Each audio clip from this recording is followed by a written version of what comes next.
We know you guys love these stories, but most of you listening are not subscribing. Our subs have been quite low this month, and we're really close to 30,000 subscribers, so please be that legend and help us get to that goal. It's free and does so much for us. We love each and every one of you.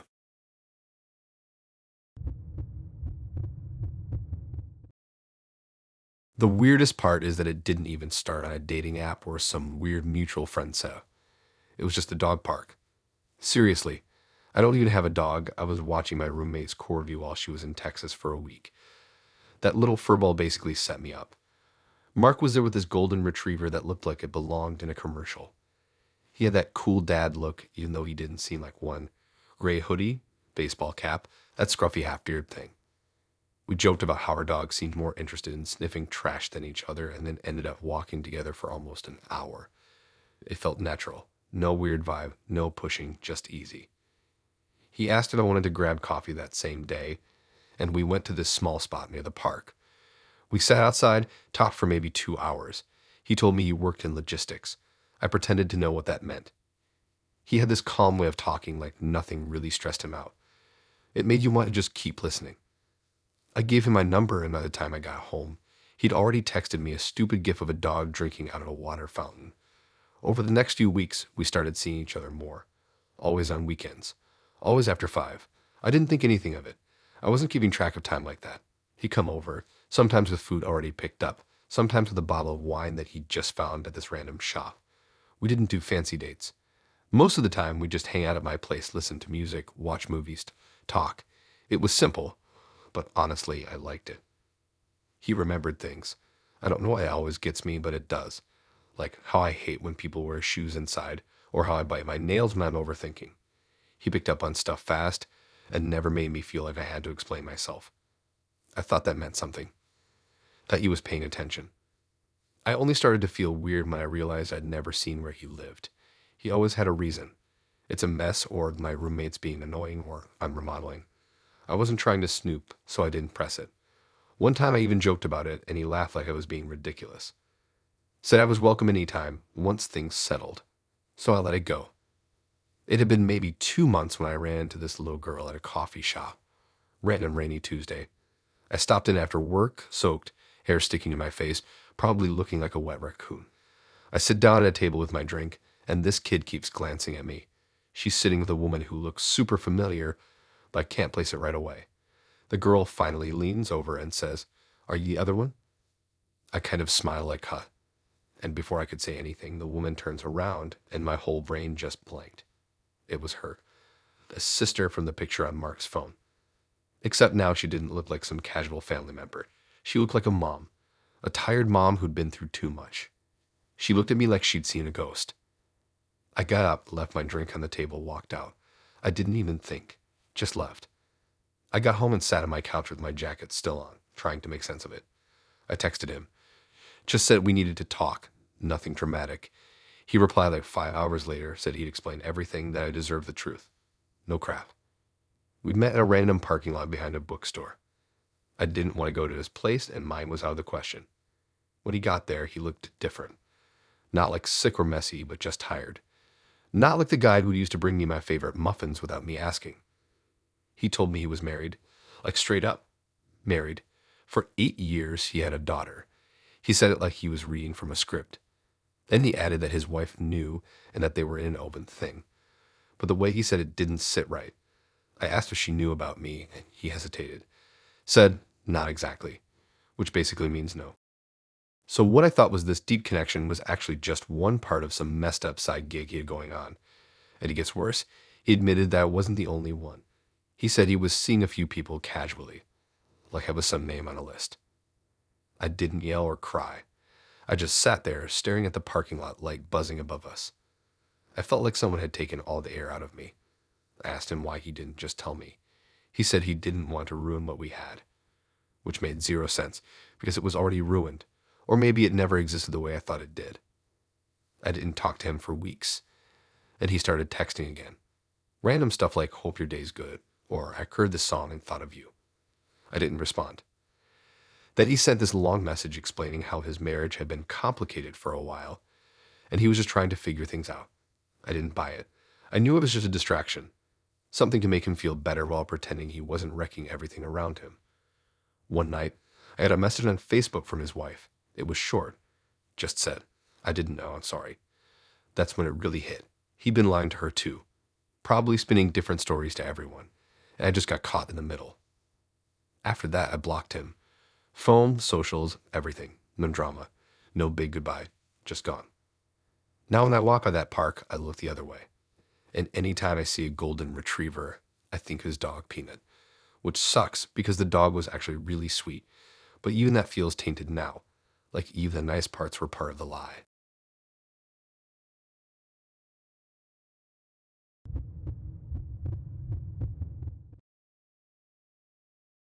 I matched with Jason during one of those late night scroll sessions where you're not even sure if you want to meet anyone, or where you're just bored and avoiding folding laundry. His profile wasn't overly curated, which I weirdly liked. No gym selfies, no fishing photos, just this unbothered guy standing in front of a diner with a milkshake and a dumb grin. His bio said something like, "Here for the stories, not the pressure," and I thought that was kind of honest. We started chatting, and it was actually fun. Like, real back and forth, no copy-paste lines, no weird energy. He was clever, but not trying too hard, sarcastic in a way that didn't feel mean. I felt like I could keep talking to him for hours without checking the time. So we went out. First date was nothing extravagant.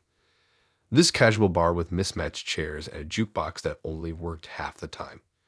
We talked about cartoons we grew up with, what our parents were like, why we hated small talk. He made a joke about how people always act like dates are interviews, and I said, "So you consider this one a job you want?" He smirked and said, "Depends on the benefits." It wasn't even a good line, but he delivered it in this way that made me laugh way more than I should have. After that, we saw each other maybe twice a week, sometimes more. It got to a point where I didn't even think about other people. He'd come over with snacks he knew I liked, or send me links to weird news articles he knew I'd find interesting. He once brought me a small sketchbook out of nowhere, as I mentioned wanting to get back into drawing. He remembered stuff. And I know that sounds basic, but I've dated enough guys who can't remember your birthday to know that this wasn't normal. He never pushed things too fast either. That made me feel safer. No weird pressure. It was like he understood boundaries without me spelling them out.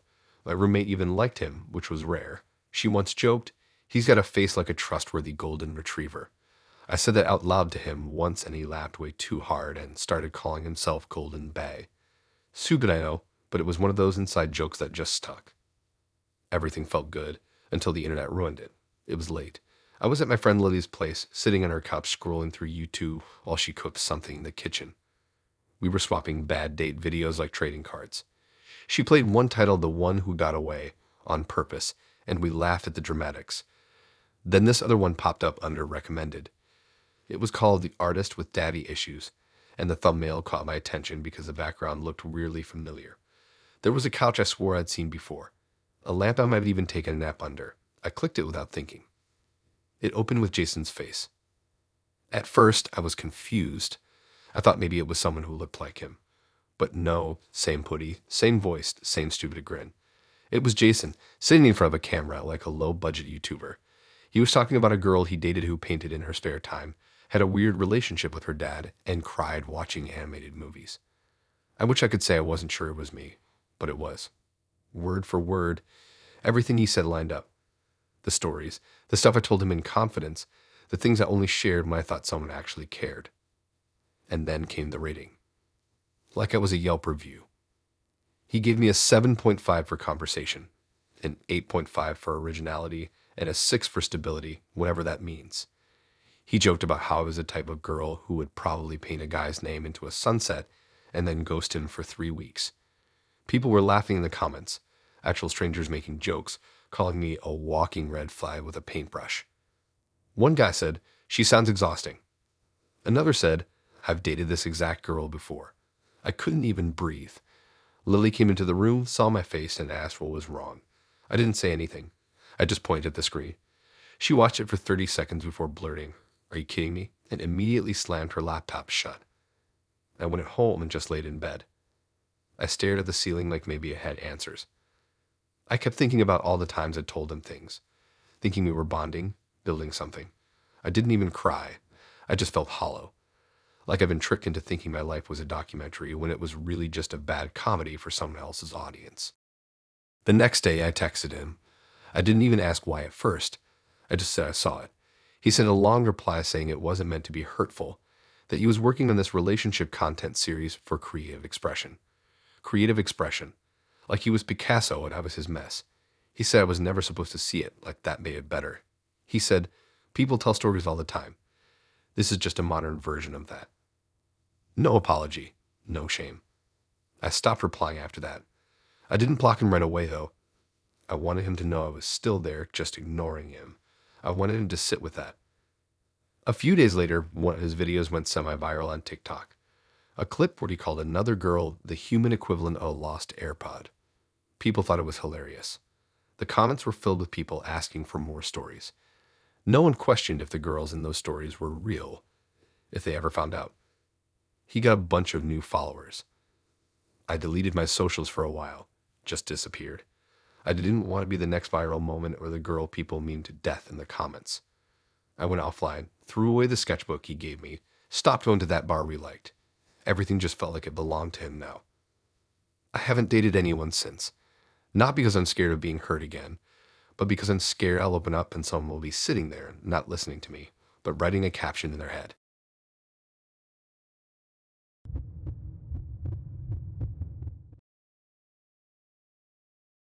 The first time I saw Michael was at this weird community art thing my friend dragged me to.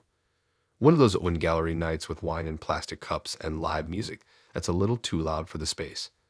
I was standing in front of this painting that just looked like someone spilled coffee on a white canvas, and he walked up next to me and said, "You look like you're trying really hard to find meaning in that mess." I laughed because he was right. We talked for a bit, mostly about how overpriced the art was and how neither of us really understood what we were supposed to feel. He was easy to talk to, had this calm voice, very steady and chill, like he'd never be the type to rush a conversation. I liked that. He asked if I wanted to grab a drink after, and I said sure. We walked down the street to this hole-in-the-wall bar with sticky floors and a jukebox full of sad country songs. I liked how casual it felt.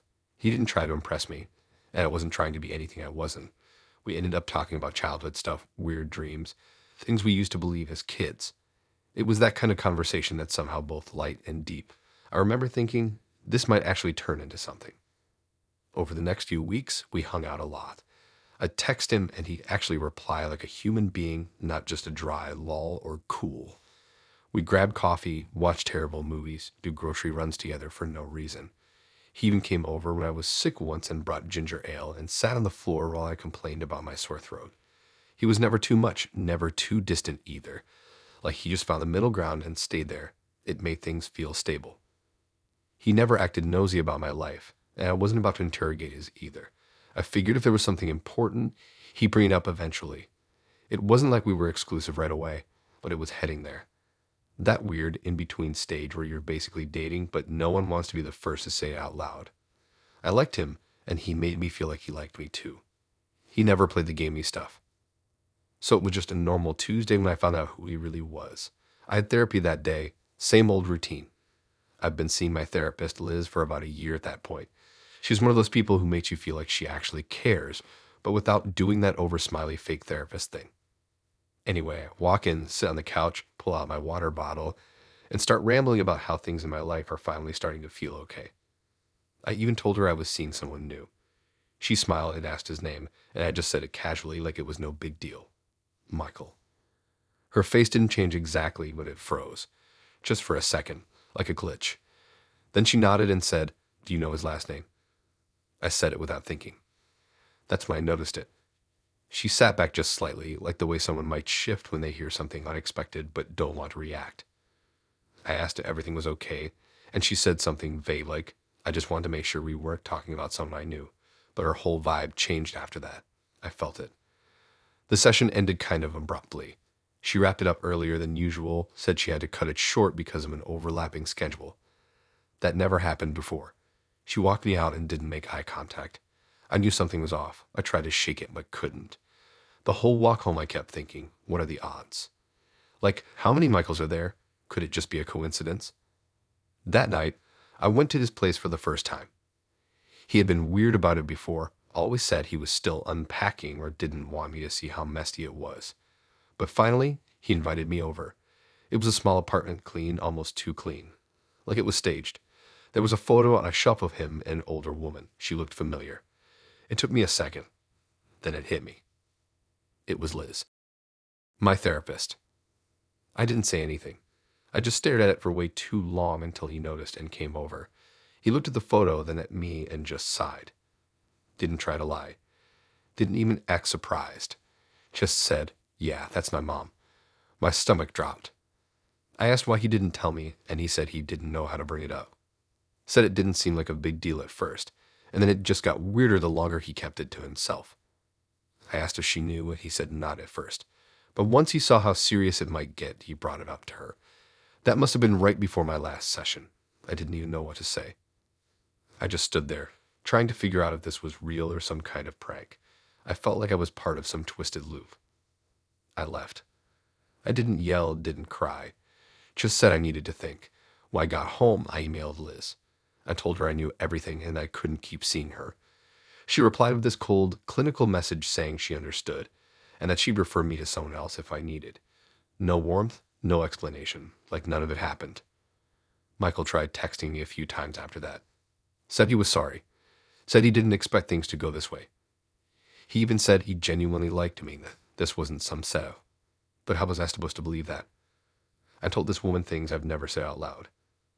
And now her son had been in my bed, eating cereal in my kitchen, laughing at my stupid stories. It all felt contaminated, like my entire sense of trust had been flipped inside out. I never replied. I blocked him eventually.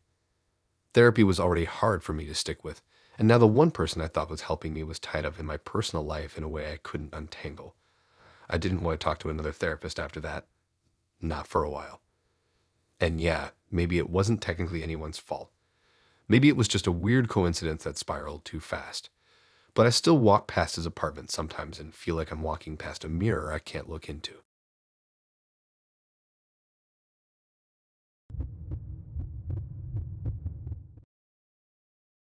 I always thought I had a pretty good radar for spotting red flags in people. I had a few relationships that went sideways, and after those, I swore I'd never let myself get caught up in anything that didn't feel right. But Liam, he was different. At least, that's what I thought when we first met. He had this charm about him, easygoing, confident, but not in an obnoxious way.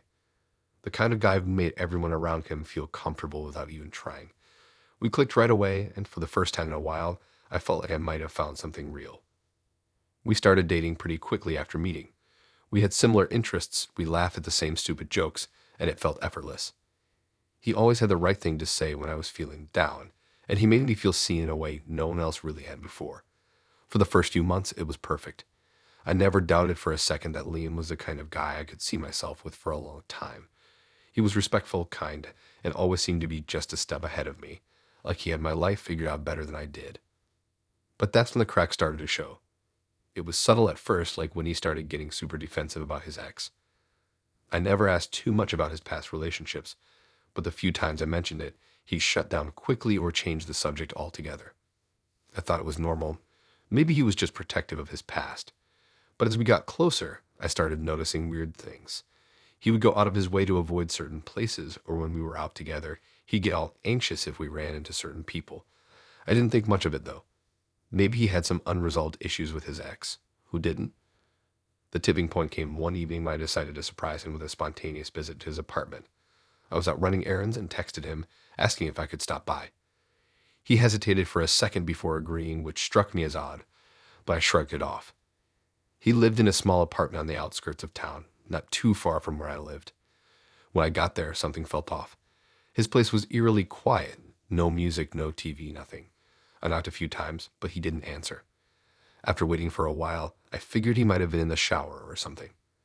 I let myself in using the spare key he'd given me. The moment I stepped inside, the weird feeling only grew. The apartment was spotless, too spotless. It looked like no one had been living there at all, despite the fact that he told me this was his home.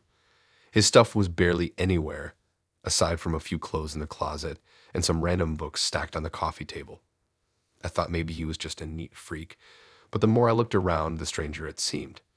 Everything felt like it was designed to look lived in, but there was no warmth to it. That's when I noticed it. There was a photo on the fridge, a picture of Liam and a woman I didn't recognize. It looked happy, cozy, even like they were a couple. I stared at it for a moment, my mind racing. It didn't make sense. Was this his ex? Why hadn't he ever mentioned her? The feeling in my gut started to twist, and I knew something was wrong. I decided to wait in his living room until he came back. I must have been sitting there for an hour before the door finally opened. But it wasn't Liam. It was a woman I didn't know, looking just as surprised to see me as I was to see her. My heart dropped when she walked in and called out for Liam. I could feel my face getting hot with confusion and embarrassment, but I just stood there, not knowing what to say. She glanced at me, then back at the photo on the fridge. "Who are you?" she asked in a tone that felt more suspicious than concerned. "I'm his girlfriend," I managed to say, my voice shaking. She froze, her eyes going wide, and then her face went pale. "You need to leave," she said quietly, stepping back. I didn't argue. My mind was already spiraling, and I felt like I was about to pass out. But I did as she said, walking out of the apartment and into the cold night air, my head racing. It wasn't until I was in my car that I realized something. She hadn't even seemed surprised to see me. I realized then that she had known exactly who I was, or at least who I was supposed to be. I drove home in a daze, trying to make sense of it all. It wasn't until the next day, when Liam finally called, that the truth came crashing in. He apologized, told me how sorry he was, and then proceeded to explain the situation in the most bizarre way possible. He admitted that he had been living in his ex's house for the past year, but not because they were back together. No, he claimed that he'd been living there as a ghost of sorts, pretending to be a figment of her imagination to make her feel like she was going crazy. He said she needed him there, that it was part of her healing process after their breakup. Apparently, he convinced her that he wasn't really there, just a memory, something she couldn't shake. I couldn't believe what I was hearing. But Liam wasn't done yet. He went on to say that he'd been trying to help her get over the breakup, but that's why he didn't want to tell me. He didn't think I'd understand, and honestly, I didn't. It was like my whole world flipped upside down. I ended things with him that day, blocked him on everything, and honestly, I don't think I'll ever fully understand what went through his head. He was living in a broken relationship, using me as a cover for a situation that should have never even been real. And all this time, I had been the other woman without even knowing it. Looking back, I can't believe I let him into my life like that. There's something deeply wrong with someone who manipulates a relationship for their own weird emotional needs like that. He wasn't just playing games, he was manipulating two women in the worst possible way. I don't even know if I'll ever fully trust anyone again after that. But I learned something about myself through it all. If my instincts had been better, I might have seen the signs before it got so far. I didn't need to settle for someone who clearly had no respect for me or for anyone. So yeah, Liam taught me a lot. Not just about him, but about trusting my gut and never letting anyone treat you like a backup plan again.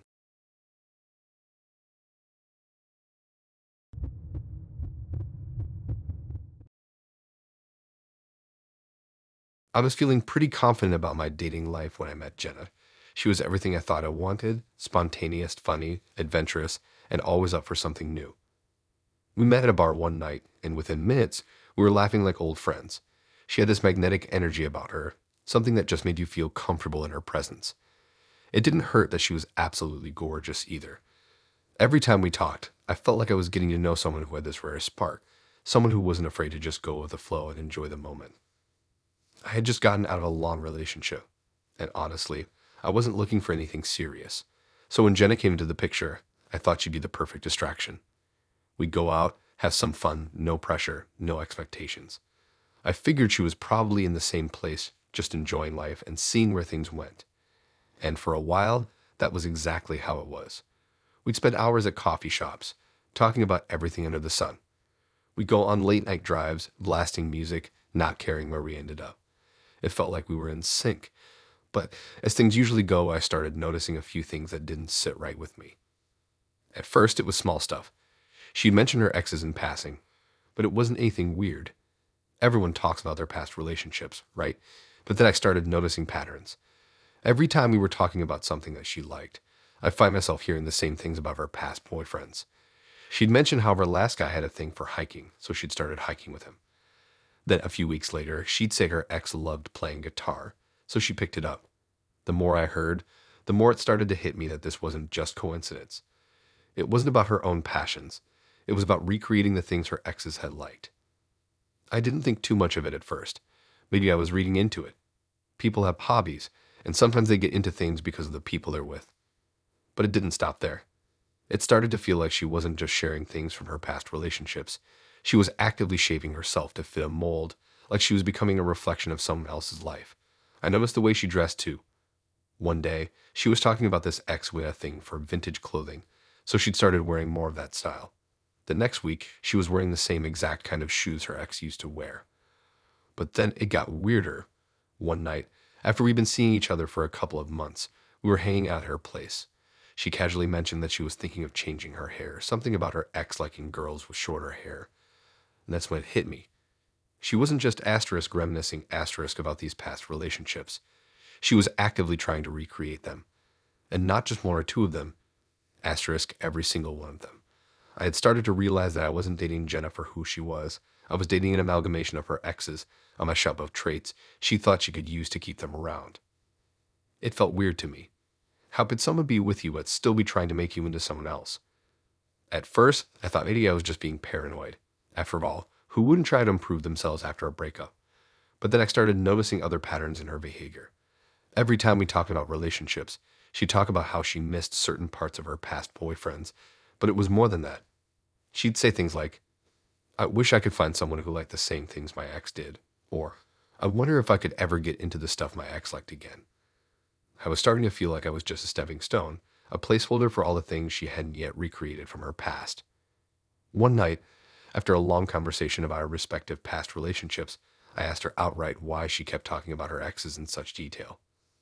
I didn't want to seem confrontational, but I was genuinely curious. I didn't want to be anyone's rebound, and I certainly didn't want to feel like I was just another copy of someone else's life.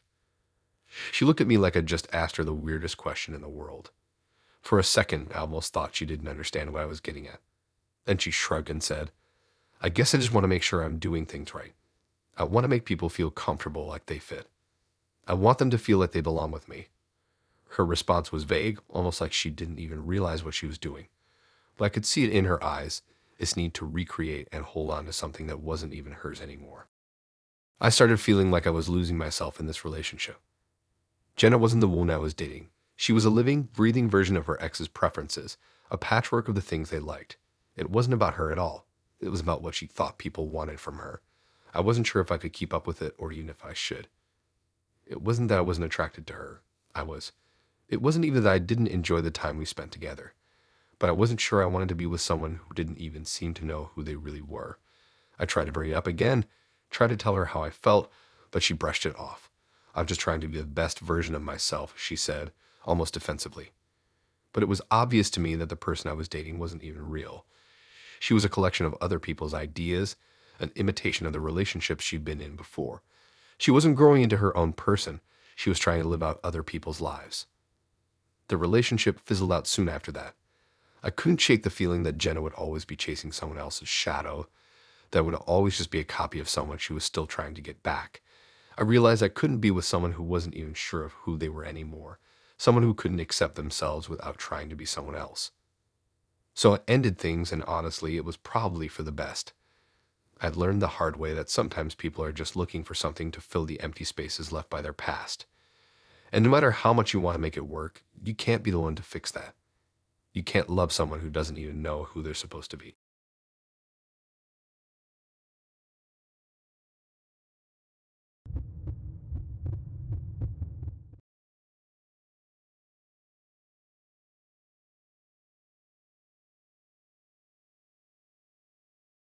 I met Henry at a wedding. The kind of wedding where everything is a little too perfect, like something out of a movie. It was one of those classy big family events with the fancy suits, the flowing champagne, and all the couples that looked like they belonged on a magazine cover. Henry stood out immediately, though, not because he was wearing some expensive suit, but because of the way he moved through the crowd. He had this effortless charisma, like he was the life of the party without even trying. He was charming in a way that made you want to know more about him. And honestly, I thought that maybe he was just the kind of guy who always knew how to work a room. At first, it was all about the small talk. He had a way of making you feel like you were the only person in the room. When we started talking, I noticed the way his eyes lit up when he spoke about anything he was passionate about. And he was passionate about a lot of things. From the wedding to family to life in general, he had this spark that made everything sound more exciting than it probably was. We spent the whole evening chatting, and by the end of it, I was intrigued. He had this aura about him that drew people in, but there was also something darker beneath it that I couldn't quite put my finger on. It didn't take long for us to start seeing each other more often. The first few weeks were great. He was sweet, funny, and seemed really into me. But there was always a certain edge to him that made me second-guess things. He'd talk about his family, but always in this cryptic way, like he was hiding something. Whenever I asked him more about them, he'd go off on tangents, complaining about how dysfunctional they were. He'd roll his eyes and say things like, "I'm just not close with them. Too much drama. They never get me." At first, I thought it was just a guy thing. Maybe he had a rough relationship with his parents or something. But then, after a couple of months of dating, I started picking up on little inconsistencies in his stories. It was like every time I asked him about his past, the details changed. One minute, he was telling me about a trip he took with his family to Europe, and the next, he said he'd never been overseas. He would mention his siblings, but sometimes he'd say he was the oldest, and other times he'd say he was the youngest. It felt like he was trying to make his life sound more dramatic than it actually was, as if he needed it to be complicated to feel important. Then one night, we were hanging out at my apartment, and he started talking about a recent family issue. I could tell from the way his voice dropped that this wasn't just your average family drama. It was something deeper, something more personal. He started going on and on about how he hated his family, how they never understood him, and how they'd always pushed him into a life he didn't want. His words were sharp, like he was trying to convince himself of something. I could feel the tension building, and by the time he finished his rant, I had a feeling that there was a lot more to this family drama than he was letting on.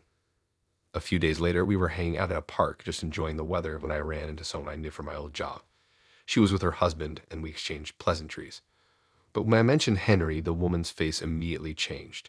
She paused for a second, then asked, "Wait, Henry. The Henry who's married to Lisa?" I felt the blood drain from my face. I blinked, trying to process what she had just said. Married?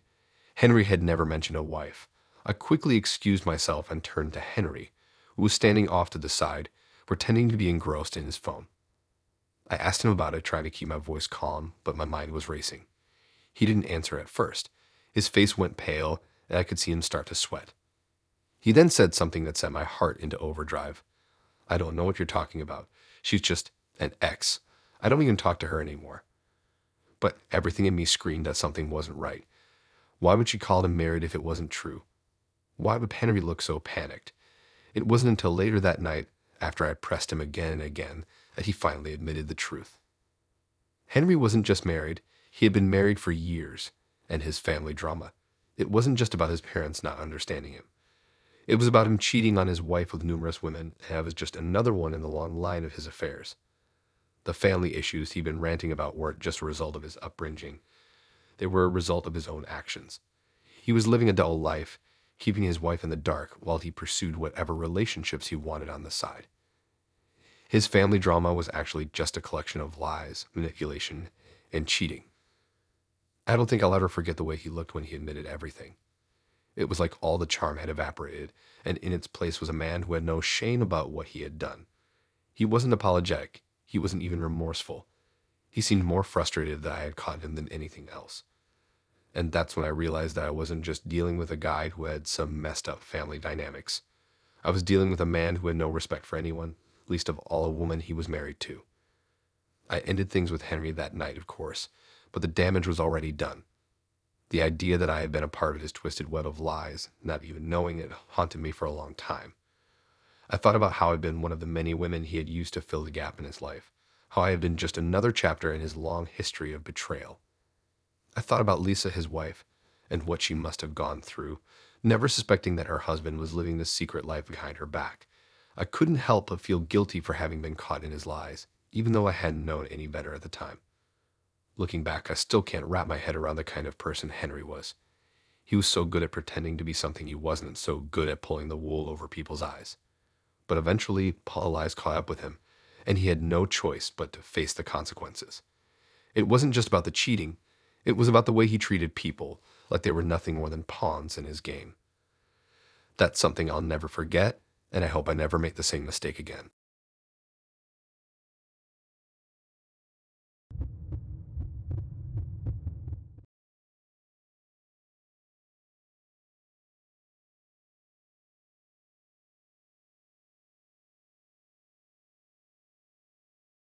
I had met Sophie on a dating app, and if I'm being honest, I was pretty excited about it. Her profile picture was a little quirky, her smile was genuine, and she had a vibe that just seemed different from the usual crowd. She wasn't like all the other girls who just posted selfies or talked about their fitness routines. Sophie was into art, indie music, and all the stuff I liked. We connected instantly, and the conversations flowed easily. It didn't hurt that we lived in the same neighborhood, so it wasn't long before we decided to meet in person. Our first date was a casual coffee shop thing. She was a little late, but I didn't mind. She arrived with a backpack slung over one shoulder, looking like she had just come from a gallery opening or something, and she gave me this awkward but endearing smile when she sat down. We spent hours talking, getting to know each other, and I was starting to get the feeling that this could be something real. Sophie was funny, intelligent, and seemed pretty self-aware. The conversation was easy, and she talked a lot about her art projects, which at first I thought was really cool. She had this almost contagious passion about everything she did, and it was hard not to admire her for that. But the more we talked, the more I noticed something that started to bother me. Sophie seemed really obsessed with the idea of perfection. Not in the way that some people are, like trying to be the perfect partner or always looking for ways to improve themselves. No, this was different. She had this fixation on people who were too good for their own good. She would talk about celebrities, artists, or people in her life who she thought had everything going for them, but she would always add this little comment at the end: they don't deserve it. I didn't think much of it at first. I just figured maybe she was one of those people who liked to play the underdog card. But then, as we spent more time together, I started noticing how her obsession wasn't just talk. Sophie seemed to take pleasure in pointing out flaws in the lives of people who appeared to be doing well, and sometimes it was more than just pointing them out. There were moments when she would go out of her way to try and sabotage their happiness. Again, not in an obvious or malicious way, but in a subtle, almost passive-aggressive manner. She'd make snide comments to people who seemed to have it all together, like she was actively trying to tear them down without them even realizing it. It started happening to people around me too. Sophie would comment on friends I had who were in happy relationships, saying things like, "It's only a matter of time before they mess it up," or "She thinks she's perfect, but I can see right through her." She would do the same to people she barely knew. It was almost like she couldn't stand the idea of someone having it all together, and she'd do everything she could to make sure they didn't. She didn't have to make them miserable, but she seemed to think that if she could shake their confidence just a little, she could bring them down a peg. At first, I tried to brush it off. I mean, who doesn't have a bit of jealousy or envy every now and then? But the more I observed her behavior, the more I realized how damaging it was. It wasn't just that she didn't want people to be perfect. It was that she couldn't stand the idea of them being happy without some kind of flaw in their lives. Sophie thought everyone who had it all, perfect jobs, relationships, success, didn't deserve it. She saw them as too good, as if they were somehow cheating the system just by existing. One night, after hanging out with a group of friends, Sophie went off on a tangent about a couple that had just gotten engaged. They were close friends of mine, and to be honest, I was thrilled for them. But Sophie didn't see it that way. She started ranting about how obnoxious it was that they were so happy, how they had no idea what real struggle was, how it was all just a facade. She'd been friends with them too, but I didn't remember her ever mentioning these feelings before. It was like the whole engagement triggered something in her, and she couldn't stand the idea of them living this perfect life. I didn't know how to respond. Part of me wanted to tell her that this wasn't a healthy way to look at things, but another part of me was just confused. Sophie had always been so fun and easygoing when we first met. What had happened to her? Why was she so obsessed with making other people's happiness feel undeserved? I started getting uncomfortable. I realized that Sophie wasn't just trying to help people see the flaws in life. She was actively trying to ruin the good things around her. It got worse as time went on. Sophie started to target me too. The more I became comfortable with my own life and the more I settled into my own happiness, the more Sophie seemed to want to tear it down. She would subtly undermine my decisions, always acting like everything I was doing was a mistake, as if she knew better.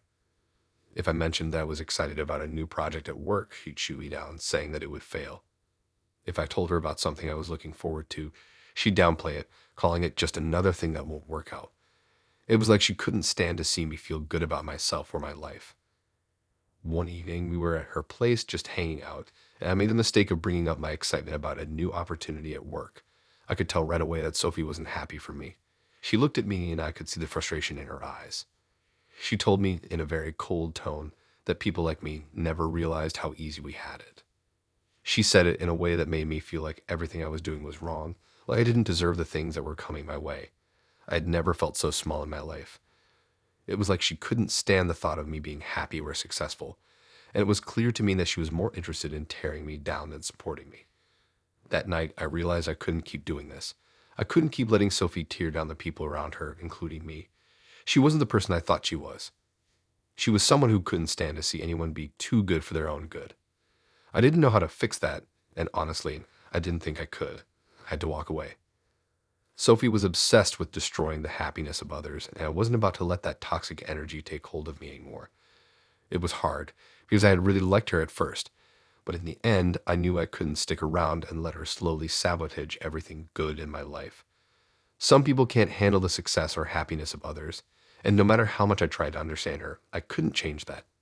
So I let go, and I realized that sometimes the only way to protect your own happiness is by cutting out the people who want to ruin it.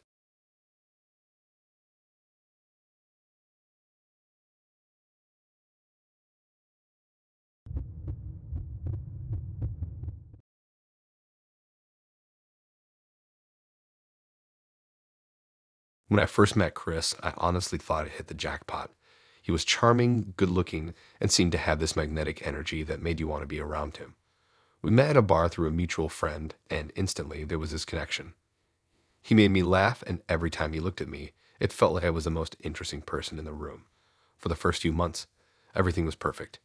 He was attentive, always texting me, planning little dates, and we spent a lot of time together. But as the weeks went by, I started noticing something off. It wasn't huge at first, just small things that didn't quite make sense. For example, when we were out with his friends, he would introduce me as his roommate and not his girlfriend. At first, I thought it was just a joke or something he said to make people laugh, so I brushed it off. But as the pattern continued, it started bothering me. Why wasn't he introducing me as his girlfriend? It's not like we were in the early stages of dating. By then, we'd already had the "so we're official" right talk, and he'd agreed. I asked about it one night, casually bringing it up when we were hanging out at his place. He laughed it off, saying it was no big deal, that he just didn't want to label things too soon in front of his friends. I understood that to a certain extent, but it didn't sit right with me. We'd been together for months, and I was already meeting his family. It didn't make sense to me that I was still being referred to as just a roommate when I knew that we were more than that. But as it went on, I started to let it slide, thinking maybe I was overthinking things.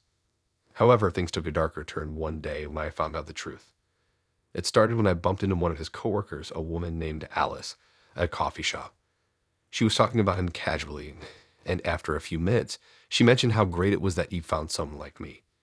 Then, almost like she didn't realize it was a secret, she casually added, "It must be hard for you keeping things under wraps with his parents." That caught me off guard. Keeping things under wraps. What did she mean by that? I tried to play it cool, but inside I was freaking out. Why would his parents need to know anything about me? I decided to dig a little deeper, and over the next couple of days, I started to pay attention to his behavior a lot more closely. Chris had been acting strangely distant lately, like something was off. He wasn't texting me as often, and when we did talk, he seemed preoccupied with something else. Finally, after some time, I decided to confront him. I had to know what was going on. I showed up at his apartment one evening, and the tension was palpable. He greeted me, but there was something different about him, something almost offensive in his demeanor. I tried to keep things light, but I could tell he was avoiding eye contact. So I just blurted it out, asking him what was really going on. I asked him why he kept introducing me as his roommate and why he acted so distant whenever I tried to get closer. At first, he tried to play it off, saying that he was just stressed with work and didn't want to deal with the pressure of having to define our relationship to anyone. But I wasn't buying it anymore. I told him that I wasn't stupid and that I needed the truth. His face changed, his smile faded, and for the first time I saw a hint of guilt. He sat down on the couch, and after a long pause, he finally spoke. "Look," he said, his voice low, "I didn't want you to find out like this, but I've been keeping something from you." My stomach dropped. "I've been telling everyone that you're just my roommate because because I didn't want anyone to know the truth. What truth? I asked, my heart pounding. He sighed deeply, looking like he was regretting everything. The truth is, I didn't want anyone to know that I was dating someone who has a disability.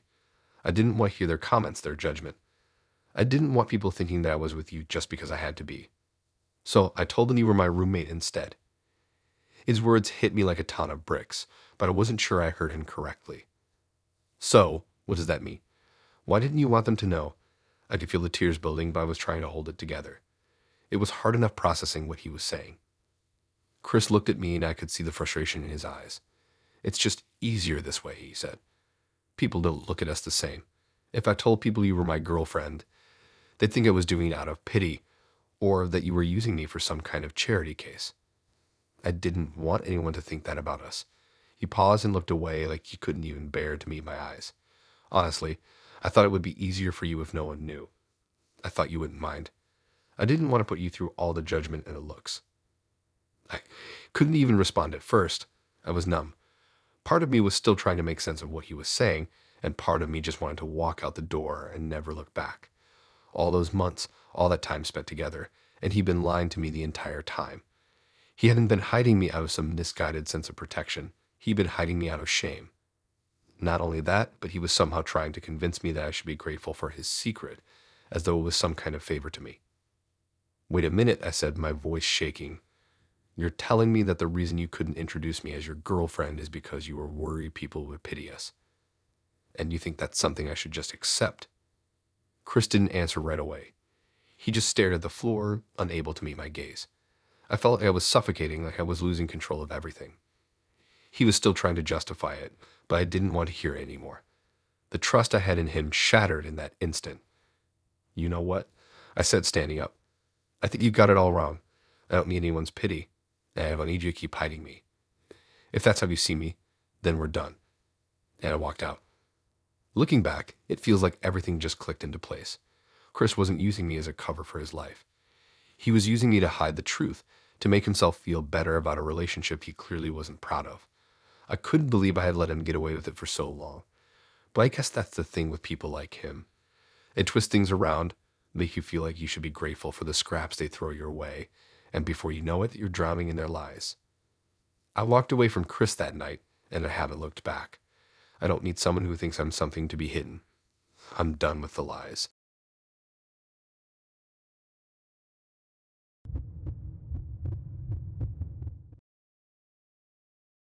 I thought I was doing pretty well with Oliver. We met online, and everything seemed to be flowing perfectly from the get-go. He was charming, funny, and so easy to talk to. We both loved similar music movies and had similar interests, which made things feel effortless. The first few weeks of dating were amazing. We hang out, go to dinner, or just relax at my place watching Netflix. It felt like the kind of relationship I'd been looking for. Casual, but with that comfortable, easy vibe that made you feel like you could just be yourself. But then things started to shift in a way I didn't expect.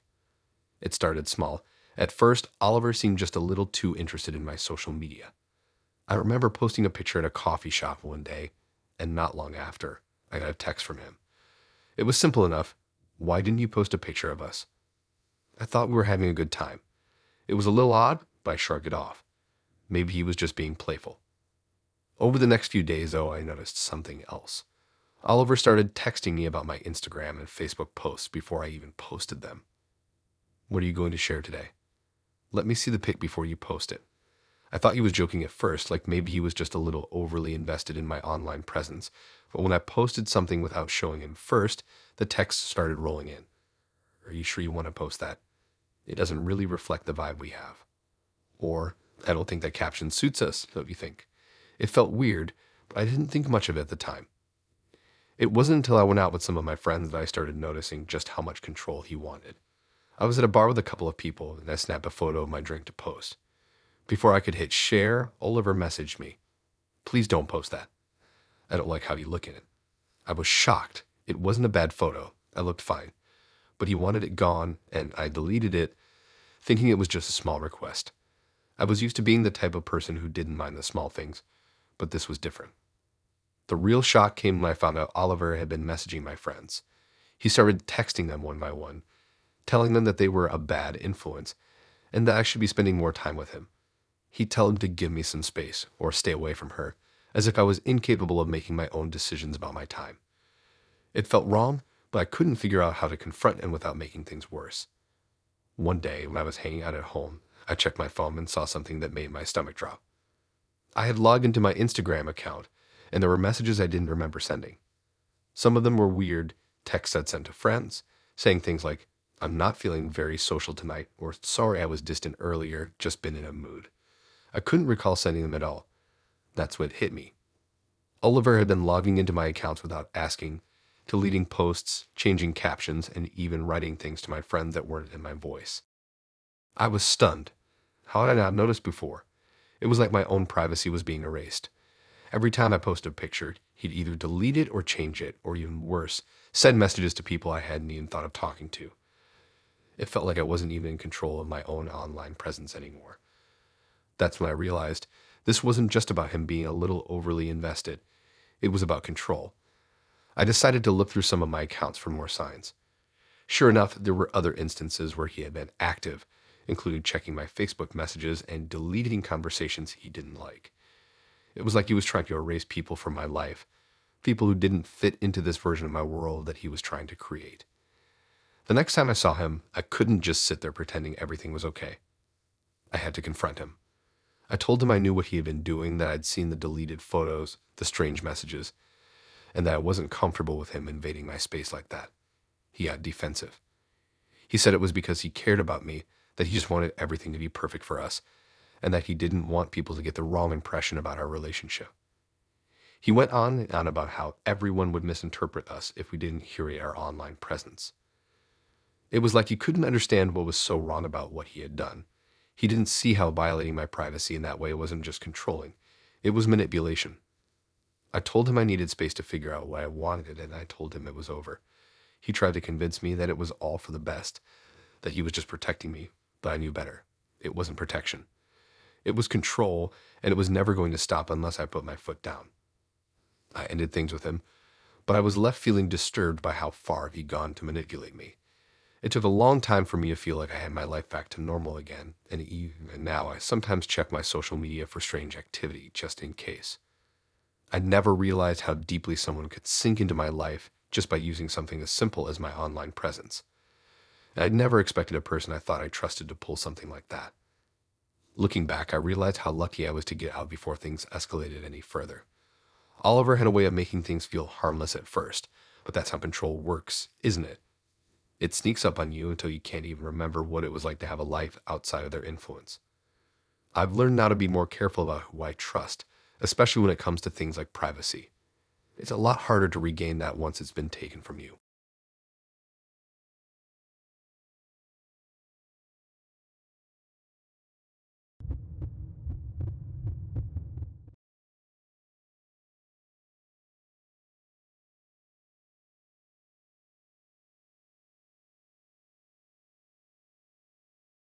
Lily seemed like the perfect mix of everything I wanted. Fun, spontaneous, and full of life, she made every day feel like an adventure.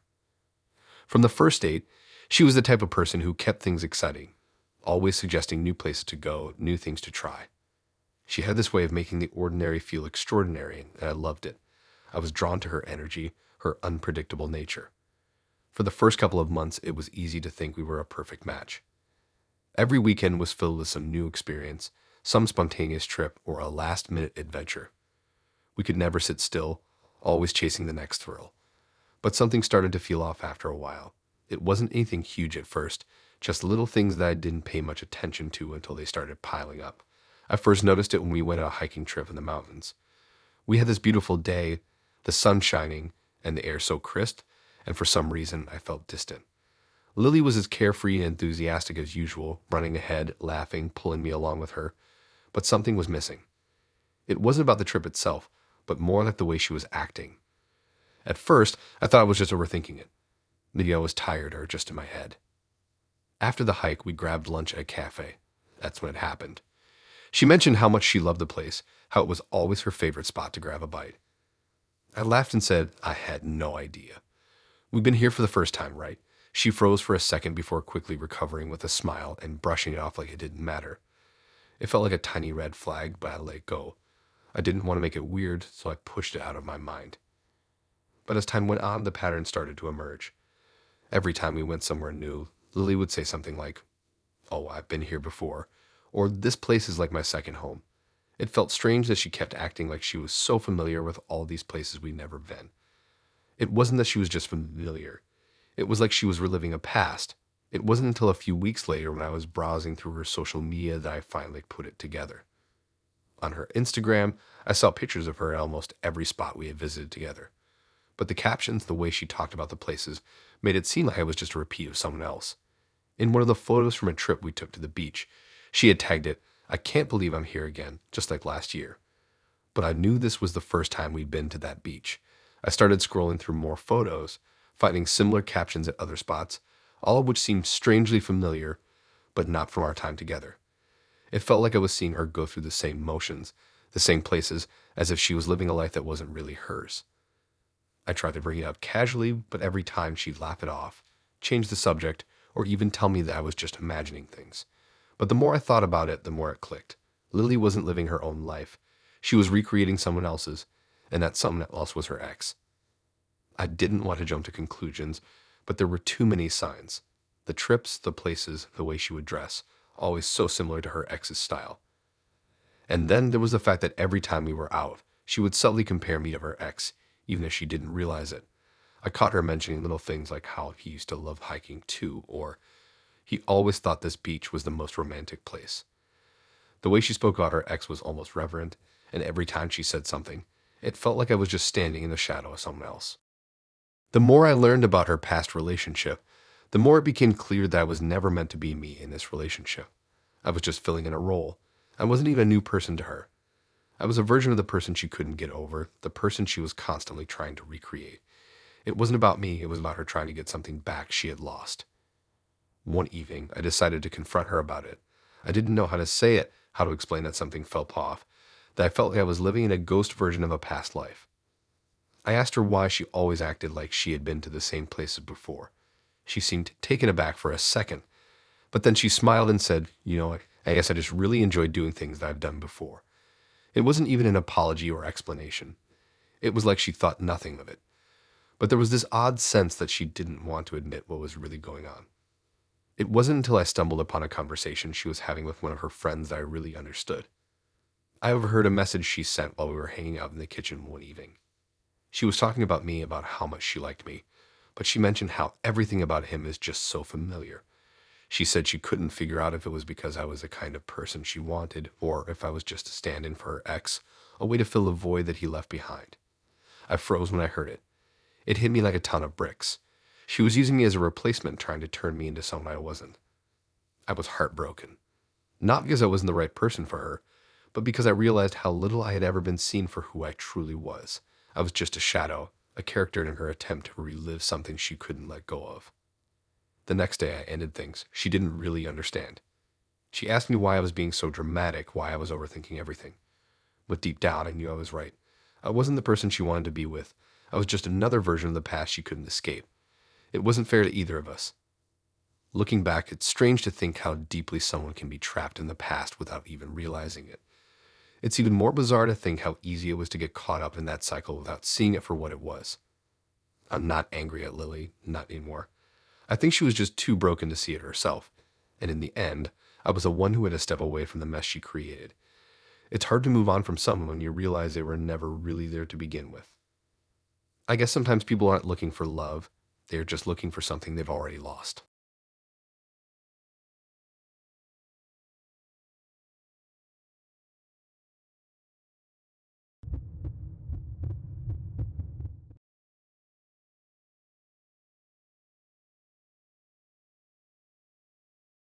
Ben was one of those people who always had something to talk about, and honestly, at first, I kind of liked that.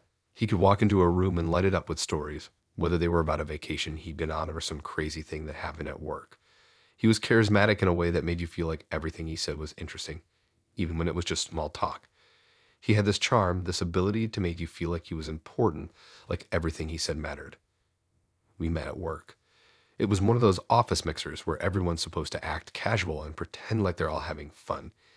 even though most of us were just there to kill time. Ben was already holding court, surrounded by a few people making everyone laugh. I'd noticed him a few times before, but this time he caught my eye, and within minutes we were talking. I was kind of surprised at how easy it was to talk to him. I figured he was just one of those people who could talk to anyone, but there was something about him that made me want to listen. He had this magnetic energy that pulled you in. As we started hanging out more, I couldn't help but get drawn into his stories.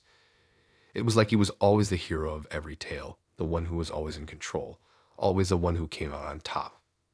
He had a way of making even the smallest thing sound like it was a huge deal.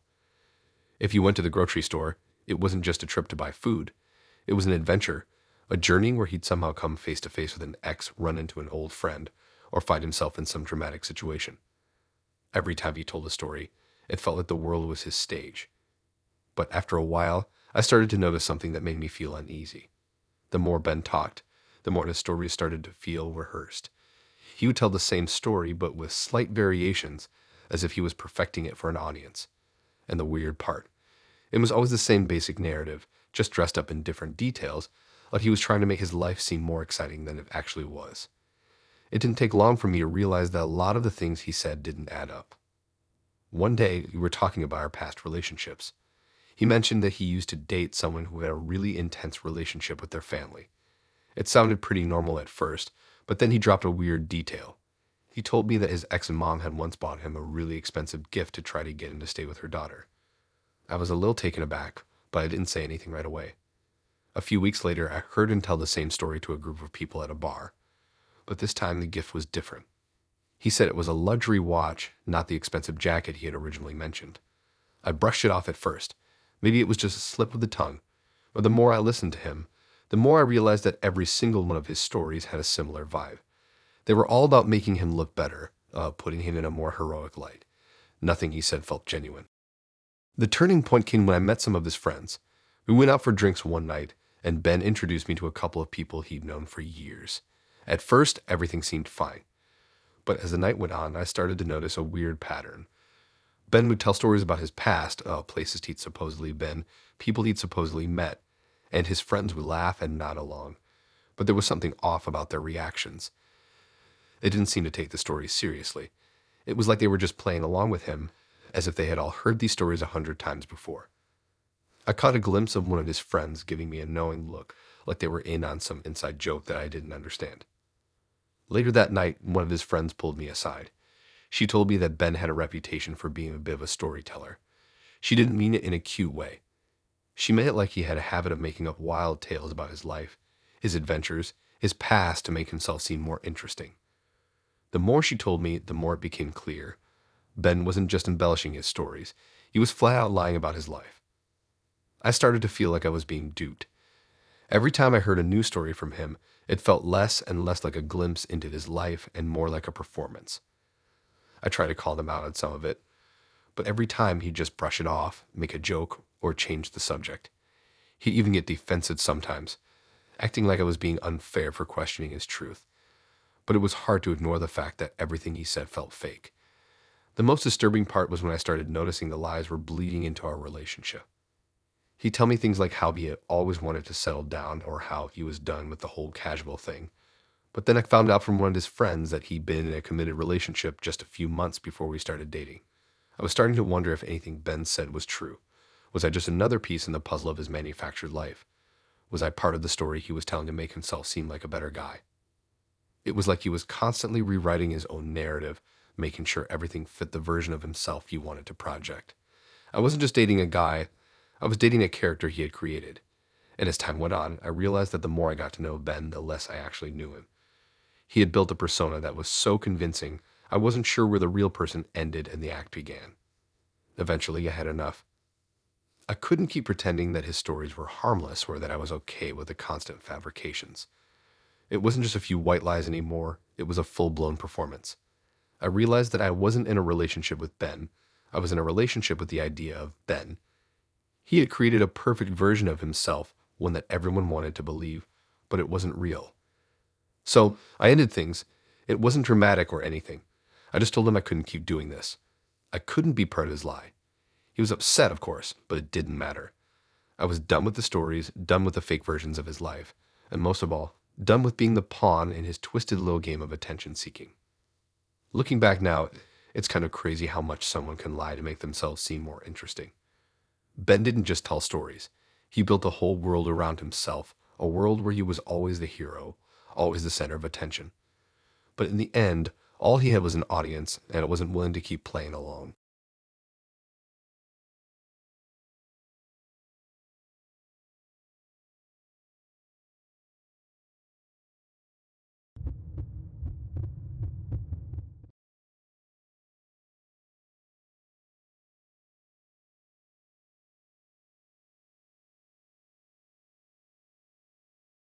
I met Katie at a party, the kind where everyone's half drunk, no one really knows anyone, and everyone's pretending they're having the best time. I wasn't looking for anything serious, just someone to chat with and pass the time. But then I saw her and I don't know what it was. Maybe it was the way she laughed, or the way she just seemed to get everyone around her to feel comfortable. She was warm, approachable, and honestly pretty easy to talk to. At least that's how it seemed at first. We hit it off immediately, just chatting about random stuff, music, books, and even weird things we heard about. She was the kind of person who could make even those boring topics feel interesting. By the end of the night, we exchanged numbers, and we'd agreed to meet up for coffee the following weekend. Our first date was surprisingly fun. It was low-key, but we ended up talking for hours, and I found myself looking forward to seeing her again. She was funny, easygoing, and seemed genuinely interested in getting to know me. But there was something underneath all that charm, something I couldn't quite put my finger on. At first, it was small things. She would comment on how I looked, but it was always in a way that made me feel like I wasn't good enough. Nothing overt, just little digs that made me second-guess myself. For example, she'd say things like, "You look so much better if you lost a few pounds," or, "I bet your face would look even more handsome if your hair was longer." I brushed it off at first. Maybe she was just teasing, or maybe she had some weird sense of humor that I didn't get. But the comments didn't stop. They became more frequent, and as much as I tried to ignore them, they started getting under my skin. It wasn't just about how I looked either. She started pointing out flaws in my personality and my habits, things that made me feel like I wasn't good enough for her. I started to feel like I was constantly walking on eggshells around her. It wasn't about her being mean. Katie wasn't a mean person, at least not in the way people usually mean it. It was more like she was subtly molding me into someone I wasn't. She had these little ways of telling me what she thought was best for me. The longer we dated, the more it became clear that Katie had a vision of who I was supposed to be, and she was determined to make me fit that mold. For example, she began making suggestions about my clothes. At first, it was just a comment here and there, like, "I think you look better in something with more color, maybe something a bit more stylish." It sounded harmless enough. But soon, it became a full-on project. She started picking out outfits for me, saying things like, "This would look way better than what you usually wear," or, "I think you'd look good with a slimmer fit, don't you think?" I tried to push back, but every time, she'd make it sound like she was doing me a favor. "You'll thank me later," she'd say. I started to feel like I was losing control of how I presented myself. It wasn't just about clothes anymore. It was about everything. She started telling me that I should stop eating certain foods, even though I liked them. She'd insist that I needed to work out more to get in better shape. It felt like she was trying to change every aspect of me, from how I dressed to how I ate to how I looked. I thought maybe it was just her way of being helpful, that she was just trying to improve me. But then I realized something terrifying. Katie wasn't helping me become a better version of myself. She was trying to change me into something that I wasn't. It was like it was her project, a puzzle she was trying to fit together in her own perfect image. And the worst part, she thought she was doing me a favor. She thought she was helping me become the perfect boyfriend, the one who fit her ideal of what a man should look like. As the weeks went on, I became more and more miserable. I couldn't remember the last time I felt comfortable in my own skin. Every time I looked in the mirror, I saw someone who wasn't quite right. Someone who was slowly becoming a version of themselves that didn't even feel like them anymore. The worst part was that Katie never seemed to notice how much it was affecting me. In her mind, I was just becoming better. She was convinced that all of these changes were for the best, that I was going to be happier and more confident once I became this new version of myself. I started distancing myself from her just a little at first. I'd go to work and try to forget about her suggestions, but the moment I saw her again, it felt like she was back in my ear, telling me what I should eat, how I should look, and what I should wear. I tried to push back, to tell her that I was fine the way I was, but she'd always tell me I was being stubborn or that I was just too comfortable in my bad habits. It was exhausting. And then one day it hit me. I was losing myself, piece by piece, and I couldn't let that happen anymore. I decided I needed to talk to her about how I was feeling. I couldn't keep pretending like everything was fine when I was suffocating under the weight of her expectations. So I told her that I didn't feel like myself anymore, that I didn't want to keep changing to fit into this idea of who I was supposed to be. I thought maybe she would understand, but she didn't. Instead, she told me that I was being ungrateful and that I was just resisting change. It was like she couldn't comprehend that I wasn't unhappy because of my looks or because I needed to lose weight. I was unhappy because she was trying to make me someone else. It didn't take long after that for me to realize that I couldn't be in a relationship with someone who saw me as a project. Katie wanted to mold me into her perfect idea of a boyfriend, but the truth was she didn't love me for who I was. She loved the idea of me, the one she was trying to create, and I wasn't okay with that. I broke up with her not long after that conversation. It wasn't an easy decision, but it was the right one. The hardest part was realizing that I had let myself get so far into this relationship, allowing her to change me before I realized what was happening. I don't think Katie was a bad person, but she had this idea of perfection that was suffocating, and I was caught in the middle of it. I needed to find myself again without the pressure to become something I wasn't. Looking back, it's crazy how much I let her influence me. But I'm glad I got out when I did. It took me a long time to feel comfortable in my own skin again, to realize that I didn't need to change to make anyone happy. I just needed to be me.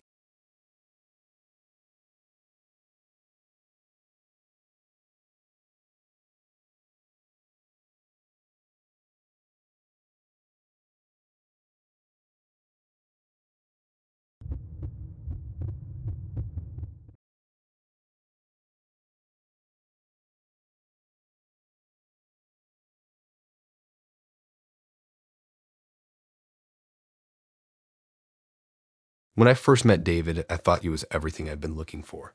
He was calm, grounded, and always seemed to have a perfect balance in life. We met at a mutual friend's birthday party, and right from the start, there was something about him that just felt right. He was down to earth, funny, and easy to talk to. He seemed like the kind of guy who would be supportive, kind, and genuinely care about the people in his life. We hit it off immediately, and before I knew it, we were seeing each other regularly. It felt good, comfortable even. But like anything that seems too perfect, there were red flags that I didn't notice at first. David was a self-proclaimed health nut, always talking about how he worked out, ate clean, and kept himself in peak condition. At first, I thought it was great. Who wouldn't want someone who's healthy and fit, right? But the more we spent time together, the more I realized that David wasn't just about health in the way I thought he was. It started off with little comments about how I could work on my diet and get a better routine. He would mention how he read somewhere that cutting out certain foods could improve my energy or make me feel better. It wasn't anything too intense, just casual suggestions here and there, so I didn't think much of it. It wasn't until a few weeks into our relationship that things started to shift.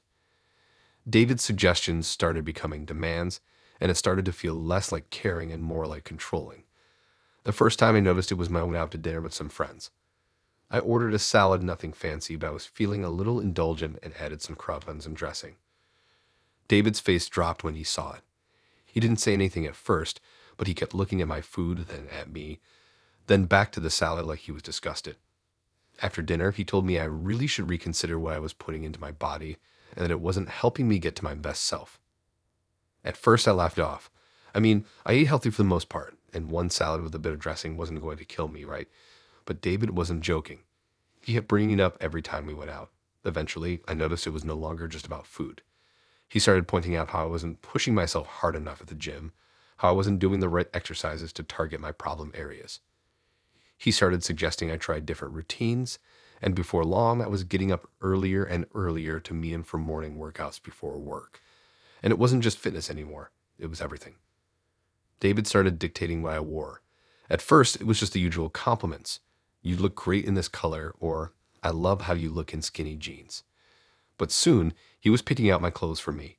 He'd go through my closet and throw out anything he deemed too loose or not flattering. You really should wear more form-fitting clothes, he'd tell me, even though I liked wearing oversized shirts and baggy pants. His obsession with my appearance began to take over, and I started to feel like I wasn't allowed to be comfortable in my own skin anymore. The worst part, he started telling me what I could and couldn't eat. If you want to look your best, you have to stop eating carbs, he'd say. Or, you need to cut out sugar if you really care about your body. I wasn't even allowed to have a snack without feeling guilty. David would keep track of what I ate, sometimes even sitting there with me, telling me exactly what was okay to have. If I slipped up, he'd give me this look, his appointment mixed with something that felt like judgment. And I started to believe him. I began feeling like I wasn't good enough, like it wasn't enough unless I followed his rules. He told me that it was for my own good, that he was just helping me be the best version of myself. But the more I thought about it, the more I realized it wasn't about me being my best self. It was about him controlling every aspect of my life. He had this need to shape me, to mold me into someone who fit his version of perfect. It wasn't love, it was manipulation disguised as care. At first, I tried to stand up for myself. I would say things like, I like how I am, or I'm happy with my body. But David would always respond with something like, you could be so much more than this. I'm just helping you see that.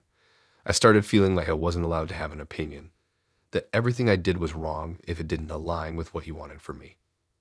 Then came the most chilling realization I wasn't the only one. David had done this to every woman he'd dated.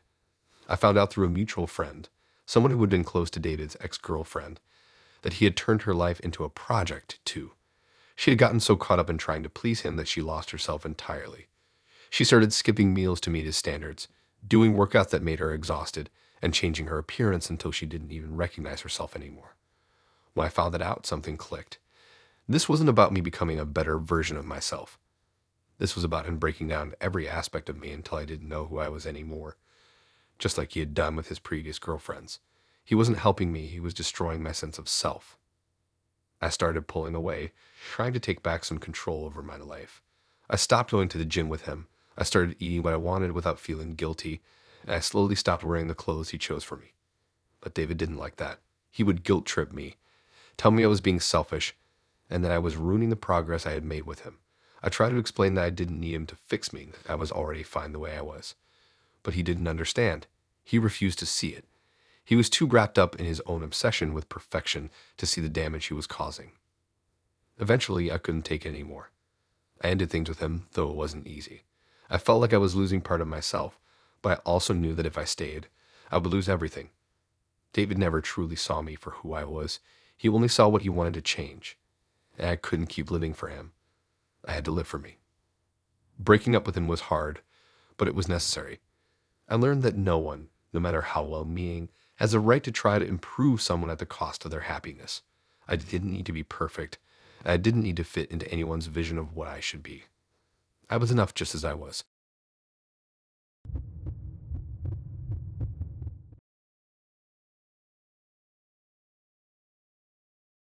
I thought Maya was perfect. Seriously, she was the type of girl everyone notices when she walks into a room. Beautiful, charming, and that energy that just draws people in. We met through a mutual friend at a party, and I thought, wow, I'm lucky. We had that instant connection, the kind where you talk for hours without noticing the time, and before you know it, you're making plans to hang out again. It was all fun and lighthearted at first. She'd text me all the time. We'd go out to dinner, grab drinks, or just chill at my place. It seemed like everything was falling into place. But then things started getting weird. I didn't notice it at first, little things that didn't seem like a big deal. She would casually mention how she knew what I was doing during the day or how she ran into one of my friends. At first, I thought she was just being sweet, like she was paying attention to my life. I mean, it was cute at the beginning, but then it started getting unsettling. One day, I came home from work and my door was unlocked. I didn't think much of it, figuring I might have forgotten to lock it, but something felt off. I had just moved into the apartment a couple of months earlier, and I was still getting used to the place. When I went inside, Maya was sitting on my couch like nothing was out of the ordinary. She looked up and smiled at me, like she had been waiting for me to come home. I asked her how she got in, and she just shrugged, as if it was the most normal thing in the world. Oh, I have a spare key. I thought I'd surprise you with lunch. I had never given her a key. Not once. I was shocked. I didn't know what to say, so I just laughed it off, figuring maybe she'd borrowed it from a friend or something. But after that, she started showing up unannounced, all the time. Sometimes in the middle of the day, sometimes late at night. If I was at the gym, she'd text me saying, "I left you a snack in your fridge." If I went to visit a friend, she'd somehow be there too, acting like it was nothing. I started to feel like I couldn't go anywhere without her knowing where I was. It didn't stop there. I was scrolling through my Instagram one night, looking at some pictures from a weekend trip I'd just taken, when I noticed something weird.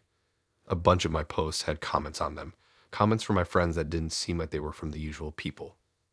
They seemed forced. They didn't feel like my friends. Then I noticed something even stranger.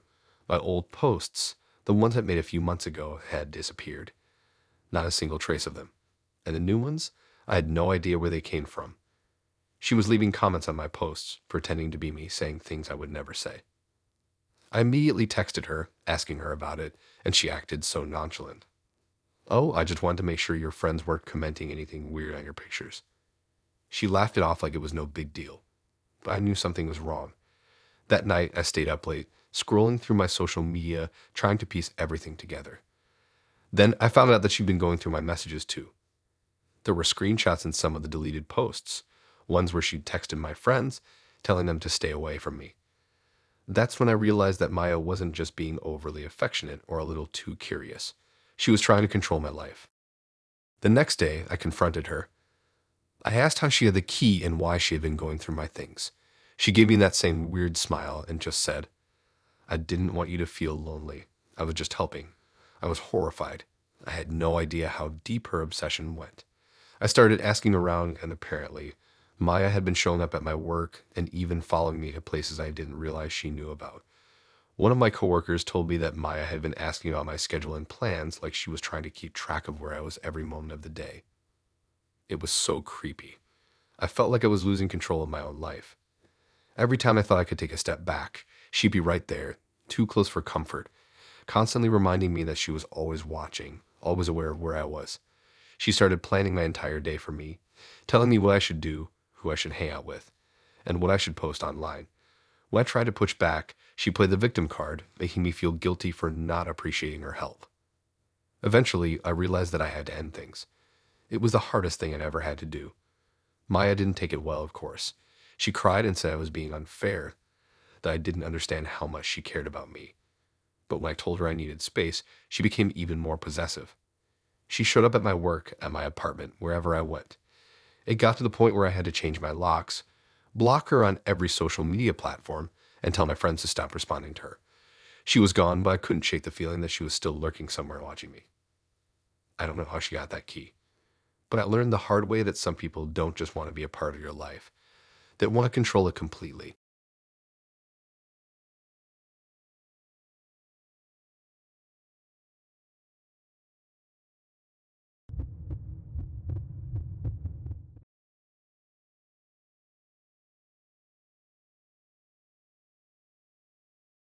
When I first met Troy, I honestly thought I'd hit the jackpot.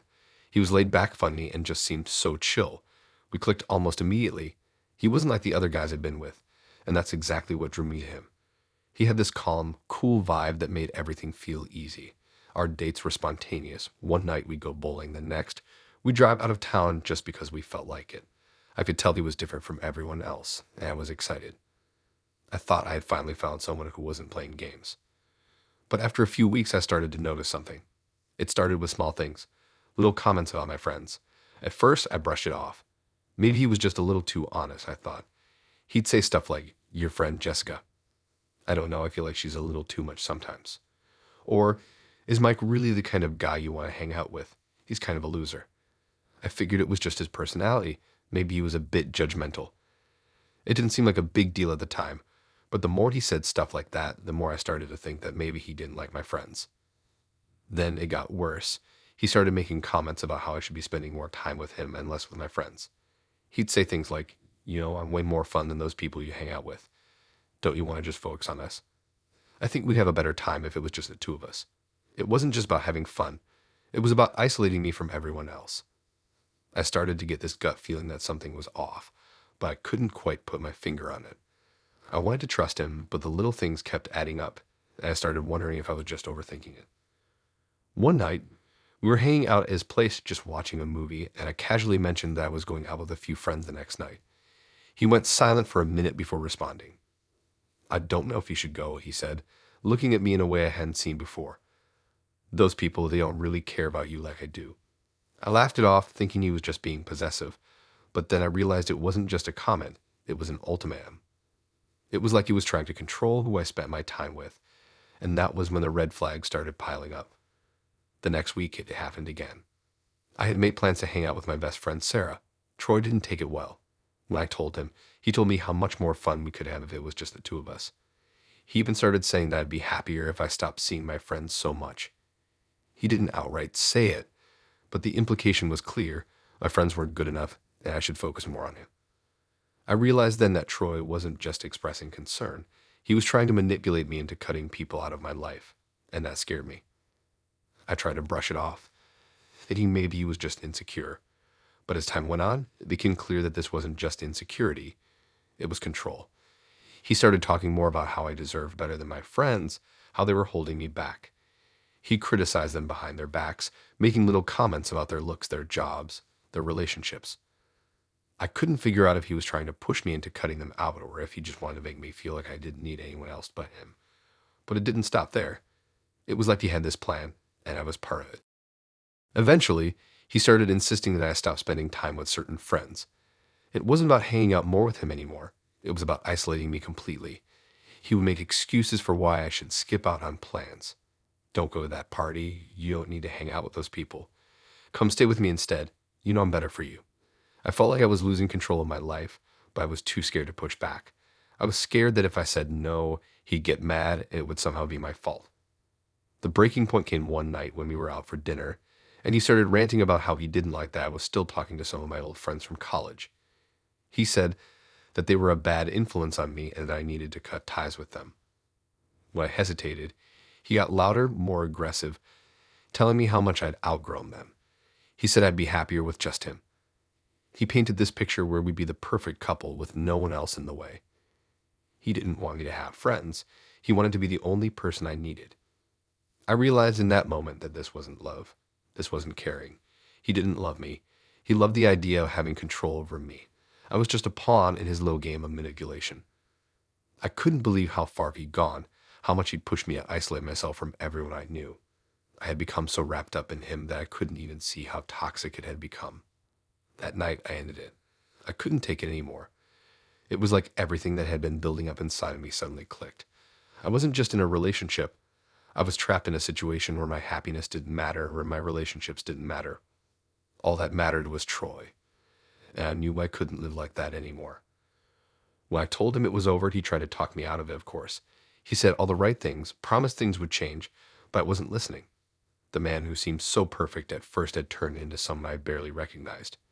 He wasn't the laid-back guy I'd fallen for. He was a manipulator, someone who only wanted me for himself, someone who didn't care about my well-being, only his own. I left and I never looked back. Troy tried to contact me a few times after that, but I blocked him everywhere. It was hard at first. He had made me question so much about myself, but in the end, I knew why I had made the right choice. I wasn't about to let anyone control my life like that again.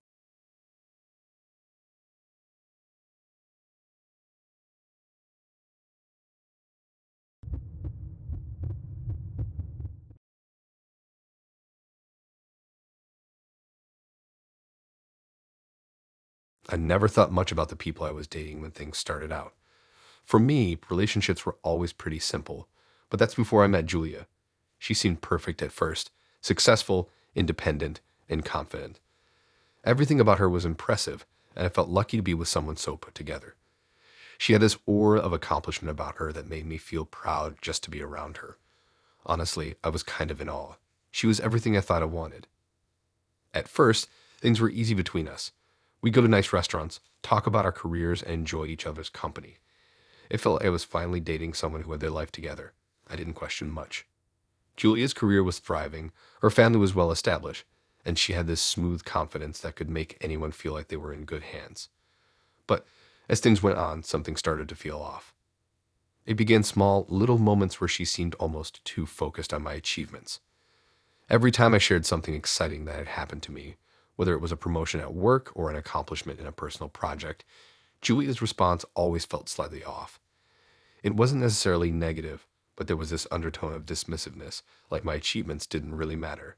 It's hard to explain, but there was this subtle way she would downplay things, like she couldn't stand for me to feel like I was outshining her. At first, I told myself it was nothing. Maybe she was just having a rough time. I mean, everyone gets a little insecure now and then, right? But soon, it became more apparent. Julia started making comments that seemed to poke at the things I was proud of, like how I was lucky, or that my success was just timing rather than anything I'd actually earned. It made me uncomfortable, but I didn't want to start trouble. I thought it was just her way of pushing me to be humble, so I brushed it off. But the real turning point came one day when I made a minor achievement at work. Nothing big, just a small win, but it felt like a good moment. When I told Julia, I expected her to be happy for me, but instead, she sighed and made a comment about how it must be nice to get all that recognition. Her words didn't sting at first, but looking back, they were the first hint of something much deeper. From that point on, things got worse. Every time I had a moment of success, Julia would find a way to downplay it, often by comparing it to something she had done. It felt like she couldn't handle me getting attention or praise. It wasn't just in the big moments, either. Even the small things I accomplished would get the same treatment. It felt like no matter what I did, it was never enough to be celebrated. In a way, it was like she was always trying to show me that her accomplishments were superior. And honestly, it was exhausting. I tried to talk to her about it, but whenever I did, she'd act as though I was being overly sensitive. She'd laugh it off or tell me that I was imagining things. She'd say things like, "You're taking it the wrong way," or "You're being dramatic." It started to mess with my head. Maybe I was being too sensitive. Maybe she was right, and I was just overthinking it. But deep down, I knew something wasn't right. The more she belittled my successes, the more I started to question my own worth. The worst part came when I landed a huge project at work, a dream opportunity that I had been working toward for months. I was ecstatic, and I couldn't wait to share the news with Julia. When I did, I expected her to be excited for me. Instead, she barely reacted. She made a comment about how lucky I was and then shifted the conversation to her own career. She didn't even ask me about the project or how it had come together. It was like she couldn't even bring herself to acknowledge my hard work. That night, I lay in bed and replaying everything over and over in my head. How had I missed this? How had I not noticed how competitive she was? How much she needed to feel superior? It was like her entire identity was wrapped up in being the best, and no one else could take the spotlight from her, not even me. But it wasn't just about competition. There was something deeper at play here. Julia didn't want to celebrate me because, on some level, she didn't want me to be better than her. I wasn't just her partner, I was her competition, and I could feel it now more than ever. And just like that, I realized that the relationship had become a game of one-upmanship, with Julia always trying to be the one in control. I wasn't dating someone who was my equal. I was dating someone who saw me as a threat. As time went on, I started withdrawing from sharing my achievements with her. I kept things to myself more, focusing on my work and my life without trying to bring her into the conversation. But that only made things worse. Julia started accusing me of not being open with her, of hiding things. It was like she couldn't stand the idea that I might be doing something without her approval, without her validation. She needed to be a part of every success, every moment. And if she wasn't, it meant I was trying to cut her out. I started to feel suffocated. No matter what I did, it seemed like Julia couldn't be happy unless she was the center of attention.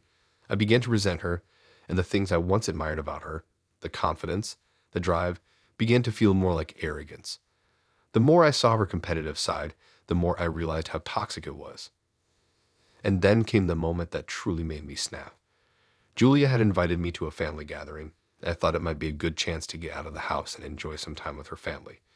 But the entire evening was filled with her subtly putting me down. She bragged about her achievements in front of everyone, making sure that any time I mentioned something about my own work or accomplishments, it was immediately overshadowed.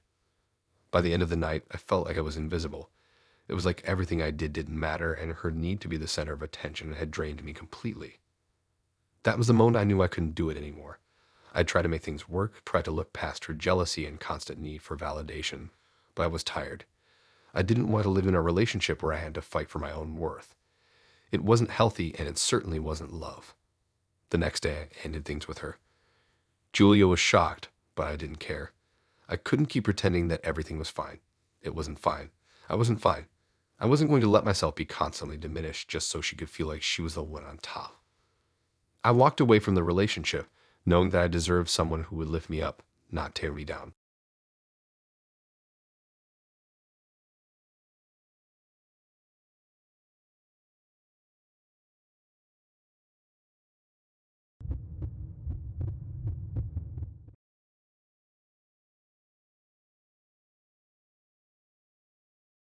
At first, dating Ethan seemed like a dream. He was calm, collected, and had a way of making everything seem like it was going to be okay. He didn't rush into things like other guys. I liked that about him. There was no pressure, no feeling like I had to impress him or live up to some ideal. He was always the voice of reason, the one who stayed cool in every situation. I thought I had found someone who understood me in a way no one else ever had. Things were smooth for the first few months, like a gentle ride with no bumps. We'd spend time together doing simple things, just enjoying each other's company. He listened when I talked, really listened. When I told him about my day, he would always ask the right questions, make the right comments, and I felt heard for once.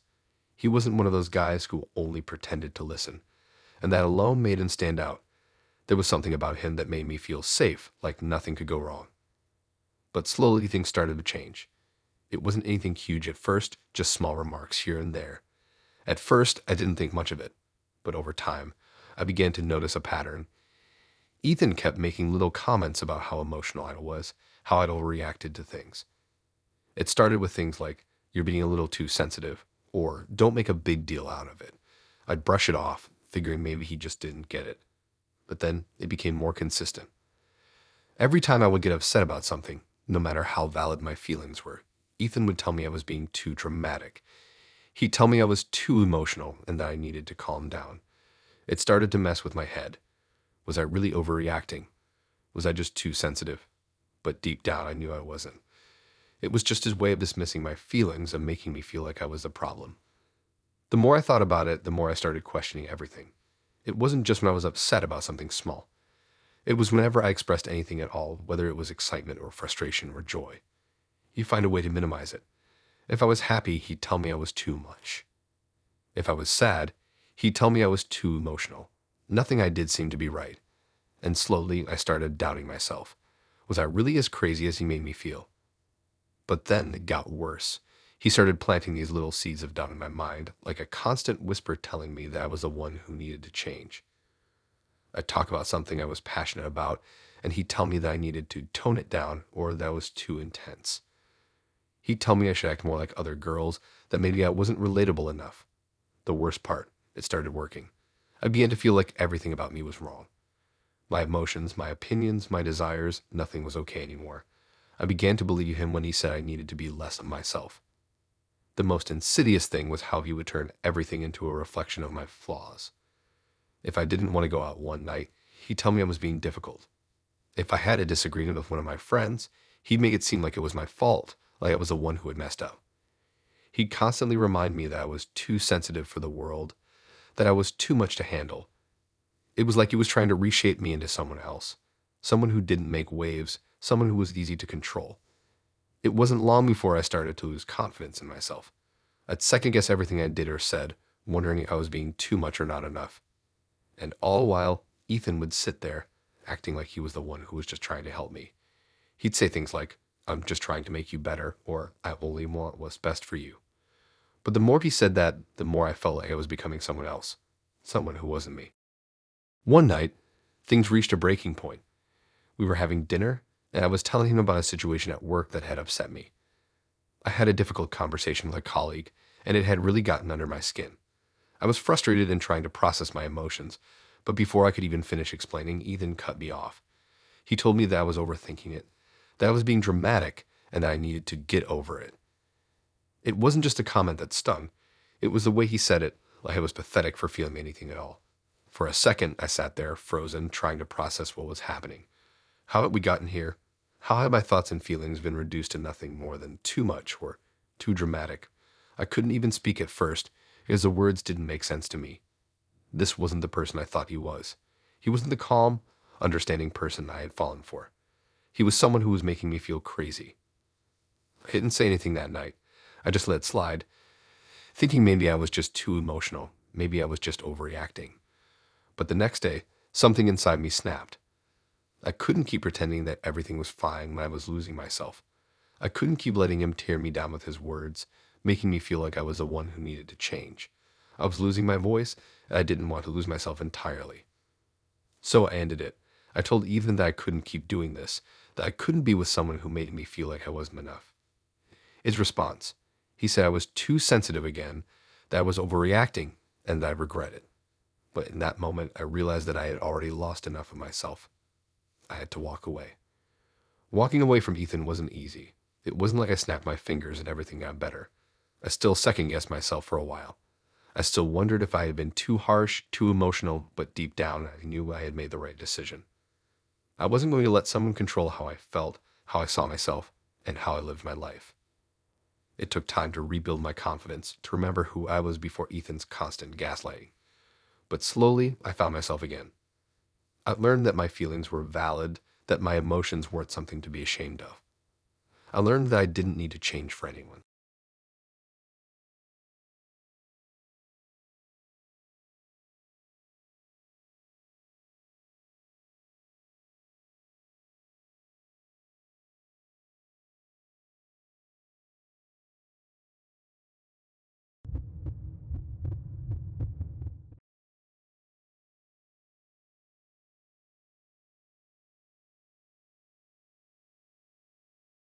I met Chloe through a mutual friend. At first, everything seemed perfect. She was warm, thoughtful, and always so caring. I was going through a rough patch in my life, and having someone like Chloe around made everything seem a little brighter. She was the kind of person who would send random texts to check on you, or bring over coffee when you were feeling down. It felt like the kind of relationship you only hear about in movies. She was constantly looking out for me, and I loved that. She made me feel seen, heard, and like I mattered in ways I didn't even know I needed. The first few weeks of dating Chloe were blissful. We'd go on walks through the park, share late-night conversations about our dreams and fears, and laugh until our stomachs hurt. I felt like I could really be myself with her. She made me feel understood, like we were kindred spirits. I honestly thought I was falling in love with her. But then things started to shift. It wasn't obvious at first. There were little things that didn't sit right with me, but I chalked them up to random quirks, nothing major. Chloe had a habit of disappearing for hours at a time without any explanation. At first, she'd say she was busy or taking care of things, and I didn't think much of it. We were still getting to know each other, so I didn't want to seem like I was prying too much. But over time, the disappearances became more frequent and more mysterious. There were nights when I'd try to call or text her, and she wouldn't respond. When I asked about it later, she'd laugh it off, saying she'd lost track of time, or that she had been out running errands. The excuses didn't add up, but I didn't push it. After all, everyone has their personal stuff, right? Maybe I was overthinking things. One night, after another long stretch of her being unreachable, I decided to take matters into my own hands. I didn't know why I felt so uneasy, but the gut feeling I had couldn't be ignored anymore. I drove to her place, telling myself I was just stopping by to check on her. I wasn't expecting anything weird. I just wanted to spend time with her. When I knocked on her door, it took a few minutes for her to answer. I could tell something was off by the way she opened the door. Her hair was a little disheveled, and she had that look on her face like she'd been caught off guard. She quickly ushered me inside, not letting me get a good look at the scene around her apartment. I remember feeling a little confused, but I didn't question it. I didn't want to come off as paranoid or controlling. We sat down on the couch, and for the first time there was this tension between us. Chloe seemed distracted, her eyes darting around the room like she was trying to avoid something. I asked her what had been going on, why she'd been disappearing so often lately. She smiled nervously and said it was just work stuff, nothing to worry about. I tried to buy into it, but I felt a knot tighten in my stomach. I noticed a few things that night, small details that I hadn't really paid attention to before. For one, the apartment seemed way too quiet. The lights were dimmed in a way that felt intentionally secluded, like she was trying to keep something hidden. And there were a lot of little things out of place. Papers scattered around the living room, an empty bottle of wine on the coffee table, a suitcase that was partially packed, almost as if she was ready to leave. I tried to brush it off, but the unease grew. After a while, Chloe seemed to loosen up. She was more talkative, laughing off my questions with casual answers. But something wasn't right. She kept looking at the clock, checking her phone like she was waiting for something or someone. I decided to press a little harder. Finally, she admitted that she had been going through some personal stuff, and that the trips she'd been taking were to clear her head. But she never explained exactly what she meant by that. She changed the subject quickly, asking me to let it go. I agreed, telling myself that she was just going through a tough time and needed space, but something inside me told me I wasn't getting the full picture. The next few days fell off. Chloe was distant, colder than usual, and I couldn't shake the feeling that something was wrong. I tried calling her a few times, but she didn't answer. She would text me back eventually, but it was always short and dismissive. Sorry, been busy, or I'm fine. Just need some space. It didn't make sense. This wasn't the Chloe I'd gotten to know. One evening, after another round of unanswered texts and calls, I decided to show up at her place unannounced again. I couldn't stand the nagging feeling that something was being hidden from me. When I knocked on her door, I heard movement inside, but it took her a while to open it. This time, her face was pale and she looked almost guilty. She let me inside without saying much, and we sat down. I was done with the games. I told her I had a right to know what was really going on. Chloe looked at the floor for a long time before she spoke. Her voice was shaky as she told me the truth. She wasn't single. She had been married for 2 years, and the trips I had been so confused about were actually trips to see her husband. The news hit me like a punch to the gut. I had been the other woman, and I didn't even know it. She apologized, telling me she was just trying to escape her reality and that I had been a way for her to feel alive again. It felt like I had been living in a lie for months. I was furious, heartbroken, and completely blindsided. How had I not seen this coming? How had I let myself get caught up in someone else's mess? Chloe tried to explain herself, saying that she never meant to hurt me and that she really cared about me. But it didn't matter anymore. I couldn't trust her. I didn't want to be a part of her deception anymore. I left her apartment that night, vowing never to speak to her again. It took me a while to process everything, but slowly the anger turned into sadness. I'd been used, lied to, and manipulated. And the worst part, I'd ignored all the red flags because I had wanted to believe the best in her. Eventually, I found closure. It wasn't easy, but I moved on. Chloe and I never spoke again, and while I still think about what happened every now and then, I've learned to trust my instincts more. That feeling of unease was there for a reason, and I should have listened to it sooner.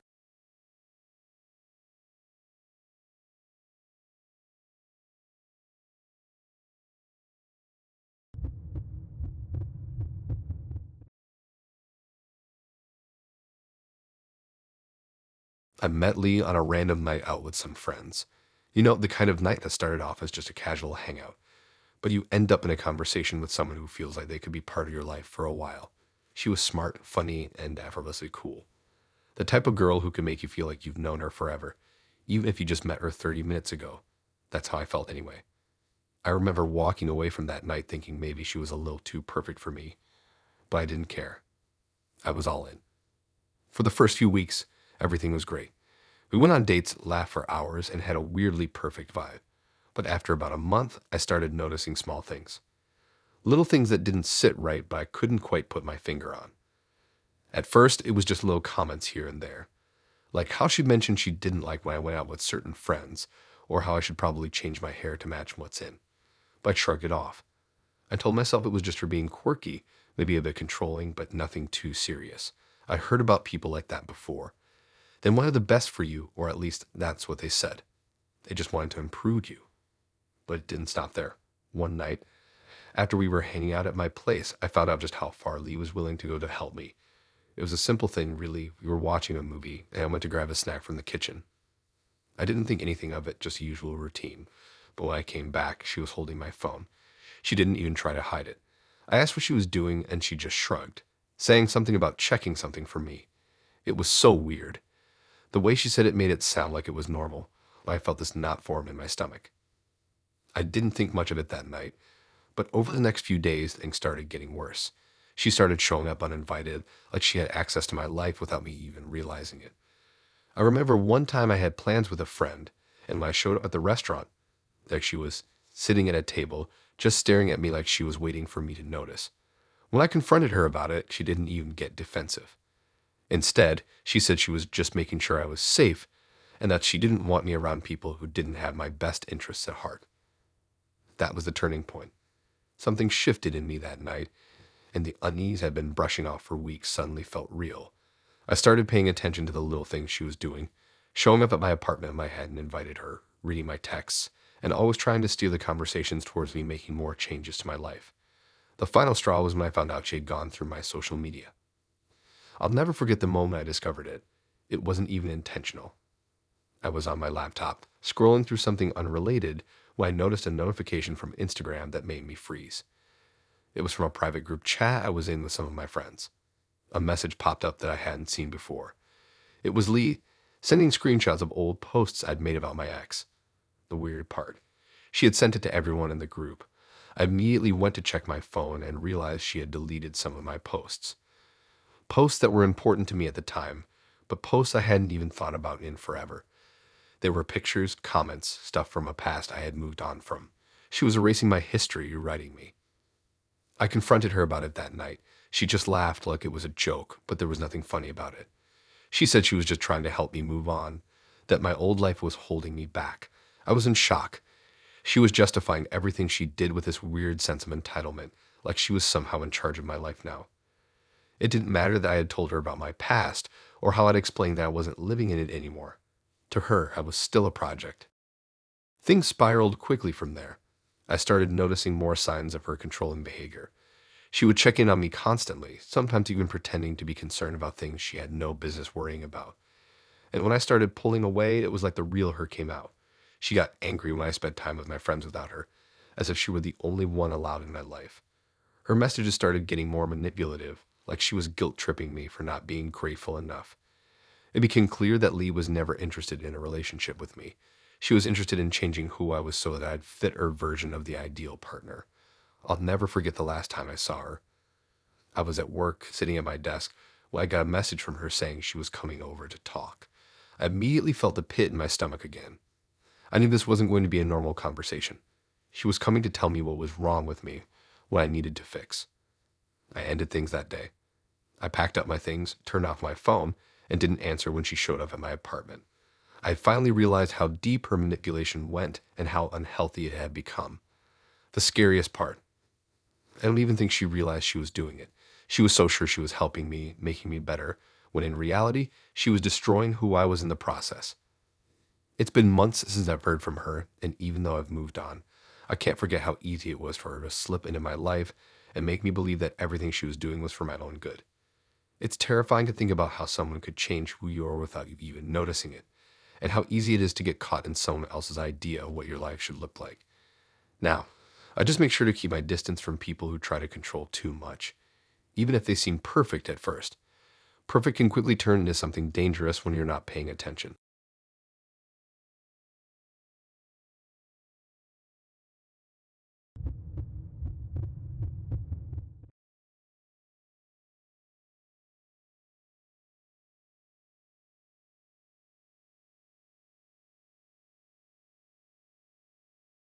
It wasn't anything special, honestly.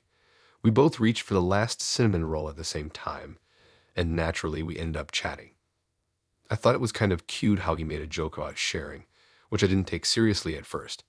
But after some back and forth about college, music, and the usual small talk, it felt like we had an instant connection. From that moment, Caleb seemed perfect. He was funny, intelligent, and always seemed to know the right thing to say. Our first date was simple dinner at a casual place, but it felt special. He was attentive, and I appreciated the way he listened, the way he looked at me like I was the only one in the room. I could tell he was into me, and I was into him too. Everything felt right. But like most things, that perfect beginning quickly faded. Caleb's attention started to feel less like affection and more like obsession. It started small with him always showing up when I wasn't expecting him. He'd text me saying he was in the area and just stopped by to drop something off. At first, I thought it was sweet, maybe a little spontaneous, but then it got weird. He started appearing at my apartment unannounced, knocking on my door at odd hours with bags of snacks or random gifts. I never gave him a key, and he definitely didn't have one, so how was he getting in? I didn't want to confront him immediately because, honestly, I wasn't sure if I was overreacting. It seemed like he was just really into me. So I let slide the first few times, but it didn't take long for it to get uncomfortable. Caleb started showing up at the cafe we first met, always when I was there with friends, pretending it was a coincidence. He'd hang around for a while, trying to talk to me, even though I'd already told him I was meeting people. I remember one afternoon when it really hit me that something was wrong. I was out with my friend Natalie enjoying a quiet afternoon when Caleb walked in. He didn't even wave or greet me, just sat down at the table next to ours and stared at us, his eyes fixed on me the entire time. Natalie noticed it too and gave me a concerned look. I tried to brush it off, but that evening when I got home, I found a message from Caleb on my phone saying he had seen me talking to someone else and asking if I was interested in them. It hit me like a ton of bricks. It wasn't just affection anymore. It was control. I tried to talk to him about it, to ask why he kept showing up unannounced, why he was acting like he had the right to invade my space. His response was dismissive, like I was being paranoid. He laughed it off and said, "I just want to surprise you." But I knew, deep down, it wasn't just about surprises. It was about control. Then things escalated. One day, I was scrolling through my Instagram and I noticed something odd. Caleb had started commenting on almost every single one of my posts. Not just generic comments, but things like, "You look great, but you'd look even better if you wore something else." Or, "You should be more careful about what you post. People are watching you." It made my stomach turn. He didn't have access to my accounts, but he was acting like he was entitled to control the way I presented myself. The comments started to feel more like orders, and it wasn't just on Instagram. He started texting me, telling me when I could and couldn't go out, who I should or shouldn't talk to. It all came to a head when I found out Caleb had been logging into my social media accounts. I don't know how he did it, but somehow he'd gained access to my Facebook and Instagram. I found that messages I had sent, photos I had posted, were missing. Anything that involved me talking to my friends, or, God forbid, posting something I enjoyed without his approval gone. It was as if I was living in his version of a relationship, not my own. I felt trapped in a digital prison. When I confronted him about it, he acted like it was no big deal. He didn't apologize, didn't seem shocked by the fact that I was upset. Instead, he kept telling me how much he loved me, how much he wanted to protect me, and how he was just looking out for me. But there was something about his eyes, something dark that made me realize he didn't love me. He loved the idea of me, an idea he was creating, one where I fit into his life, his narrative, his control. I wish I could say I ended things right then, but I didn't. Part of me was still tangled up in the idea that maybe I was the one in the wrong. I tried to ignore the warning signs, convince myself that he was just really into me, that it was flattering. But deep down, I knew that no one should ever make you feel small or controlled, even when they claim it's for your own good. Things got even worse after that. He started showing up at my work, talking to my coworkers, making sure they knew how in love we were. He wasn't just involved in my personal life now. He was trying to involve himself in everything. He even started following me to my car, standing outside while I drove away, texting me as I was leaving, asking where I was going, who I was with. It felt suffocating. Finally, after what seemed like an eternity of tension, I made the decision to end things. I blocked him on everything: social media, text messages, even email. I wish I could say it was as simple as hitting the block button and walking away, but it wasn't. Caleb didn't just let go. He showed up at my door the next day, banging on it like a maniac. I didn't answer, and I called the police. They came, and thankfully he never came back after that. But I had to change my number, move my things around in my apartment, and start being careful about where I went. Caleb's control over my life had escalated to a point where I didn't feel safe anymore. I'm still trying to recover from everything that happened, trying to trust people again. But the worst part wasn't how Caleb acted. It was how much I let him take away from me. I let him get inside my head, let him convince me that his love was normal, that his control was just a part of how relationships worked. But I know now that love isn't about control. It's about freedom, respect, and trust. Caleb never understood that, and I hope I never have to encounter anyone like him again.